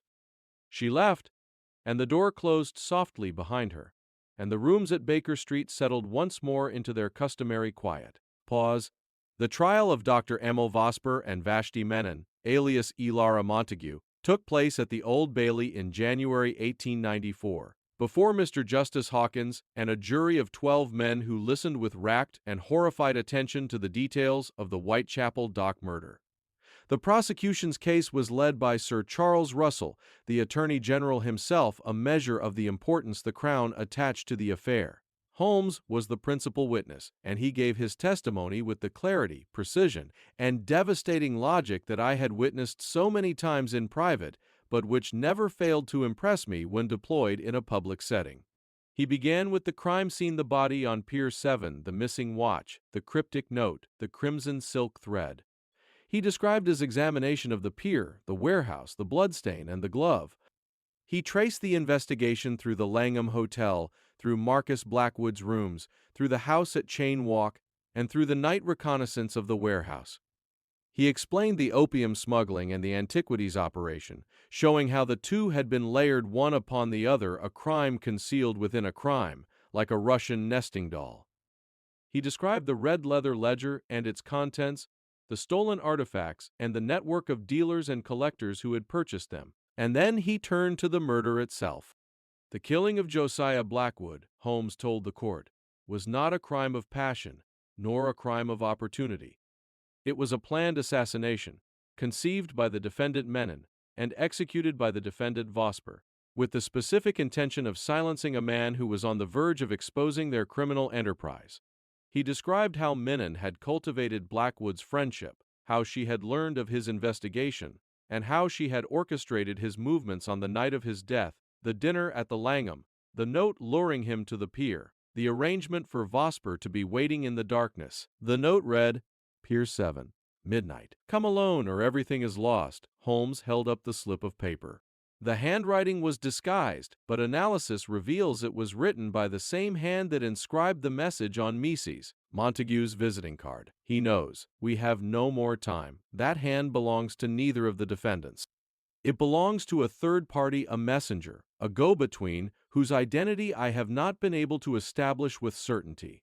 But the note was written on stationery from the Hotel Coburg, which the defendant Menon frequented under another alias, and the message on the visiting card was addressed to the defendant Vosper. The weapon, Holmes continued, was a surgical trocar, a medical instrument designed for puncturing body cavities, which the defendant Vosper, as a former physician, would have possessed and known how to employ with lethal effect.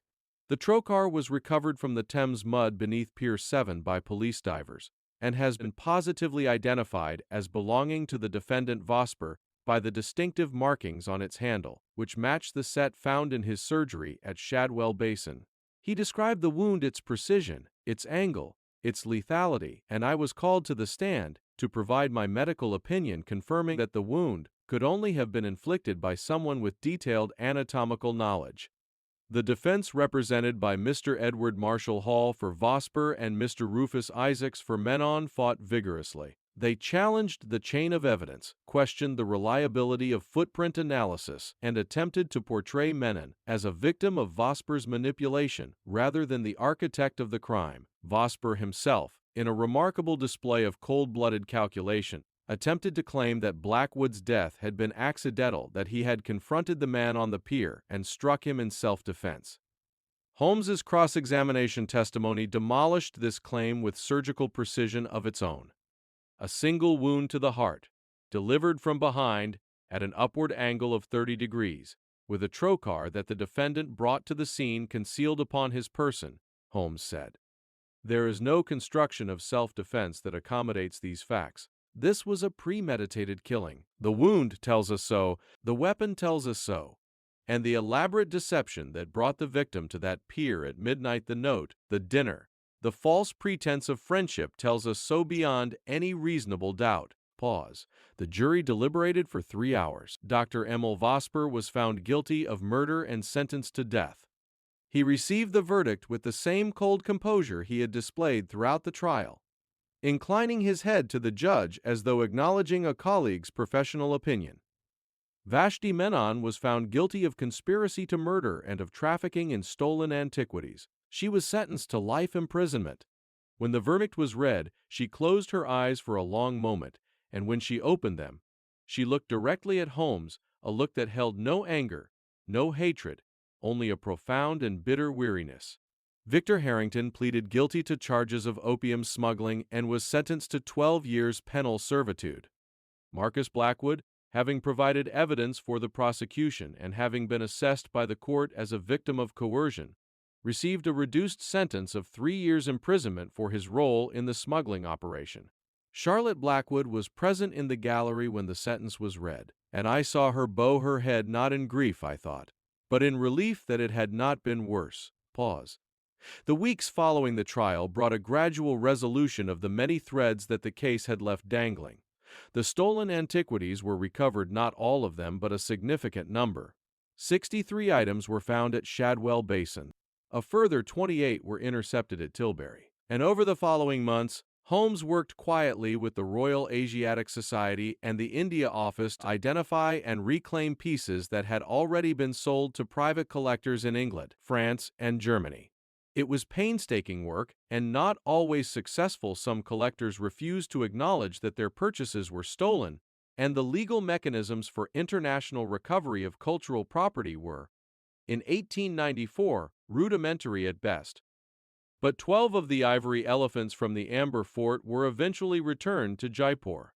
Holmes received a letter of gratitude from the Maharaja's private secretary, which he pinned to the mantelpiece between a jackknife and an unanswered invitation to dinner from the Duchess of Devonshire. Albert Creedy, the dock worker who had discovered the body, was awarded a commendation by the Metropolitan Police for his assistance in the investigation. He continued to work at Whitechapel docks for many years afterward, and I am told that he dined out on the story of finding Josiah Blackwood's body for the rest of his life, embellishing it with each retelling until, by his account, he had practically solved the case himself. The night watchman, Pemberton, was cleared of any involvement. His failure to complete his rounds on the night of the murder was, as Lestrade had suspected, merely convenient coincidence. The incident on the South Quay that had diverted him was a genuine altercation between two sailors, unconnected to the Blackwood affair. The Dolorosa, the cargo vessel moored beside Pier 7, was searched from stem to stern. In a concealed compartment beneath the captain's cabin, police found a further quantity of opium and several crates of antiquities awaiting shipment.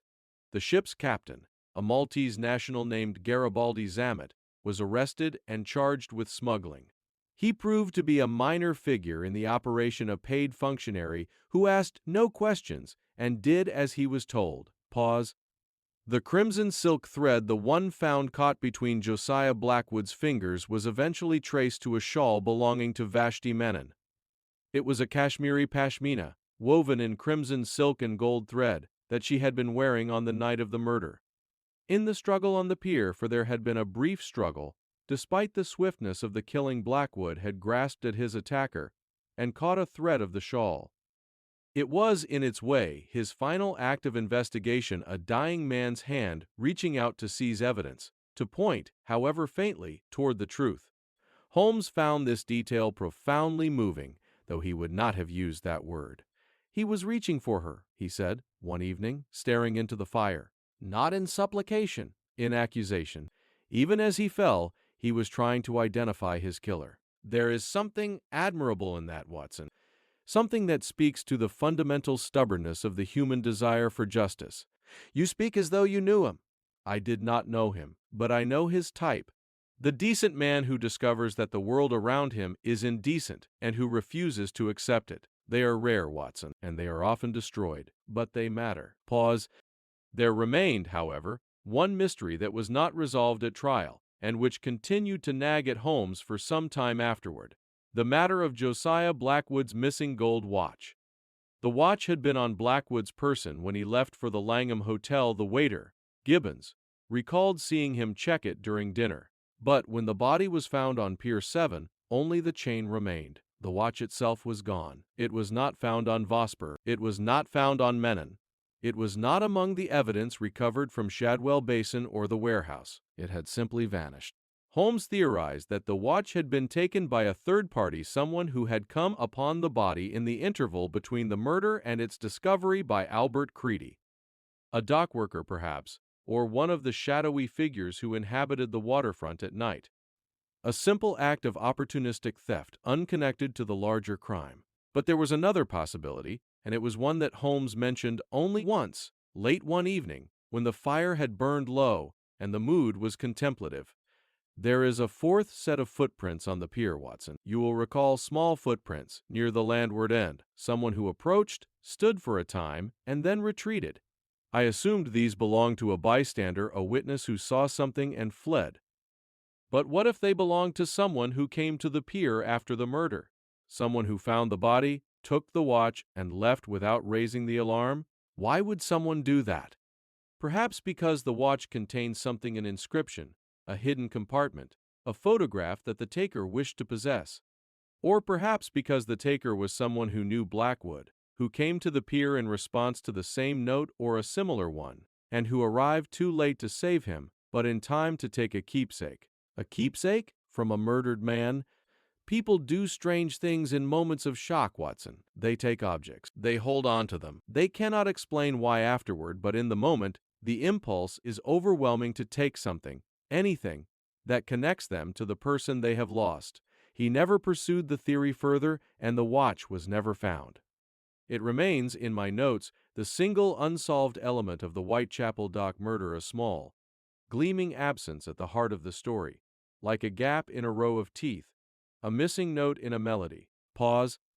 I set down my pen and looked at what I had written. The case of the Whitechapel dock murder had occupied us for 9 days, from the morning of Lestrade's visit to Baker Street to the night of the arrests at Shadwell Basin. In that time, Holmes and I had traversed the breadth of London, from the fog-bound wharves of the East End to the gilded dining rooms of the West End, from the damp cells of Lemon Street to the shadowed waterways of Shadwell Basin. We had encountered grief, greed, ambition, loyalty, betrayal, and that most dangerous of human emotions, the conviction that one's cause is righteous enough to justify any act. Holmes, characteristically, reduced the case to its intellectual essentials. A smuggling operation concealed within a smuggling operation, he said. A murder designed to look like the work of one suspect while framing another. Murder designed to look like the work of one suspect while framing another. A web of relationships, personal, professional, and criminal, that intersected on a single pier on a single night.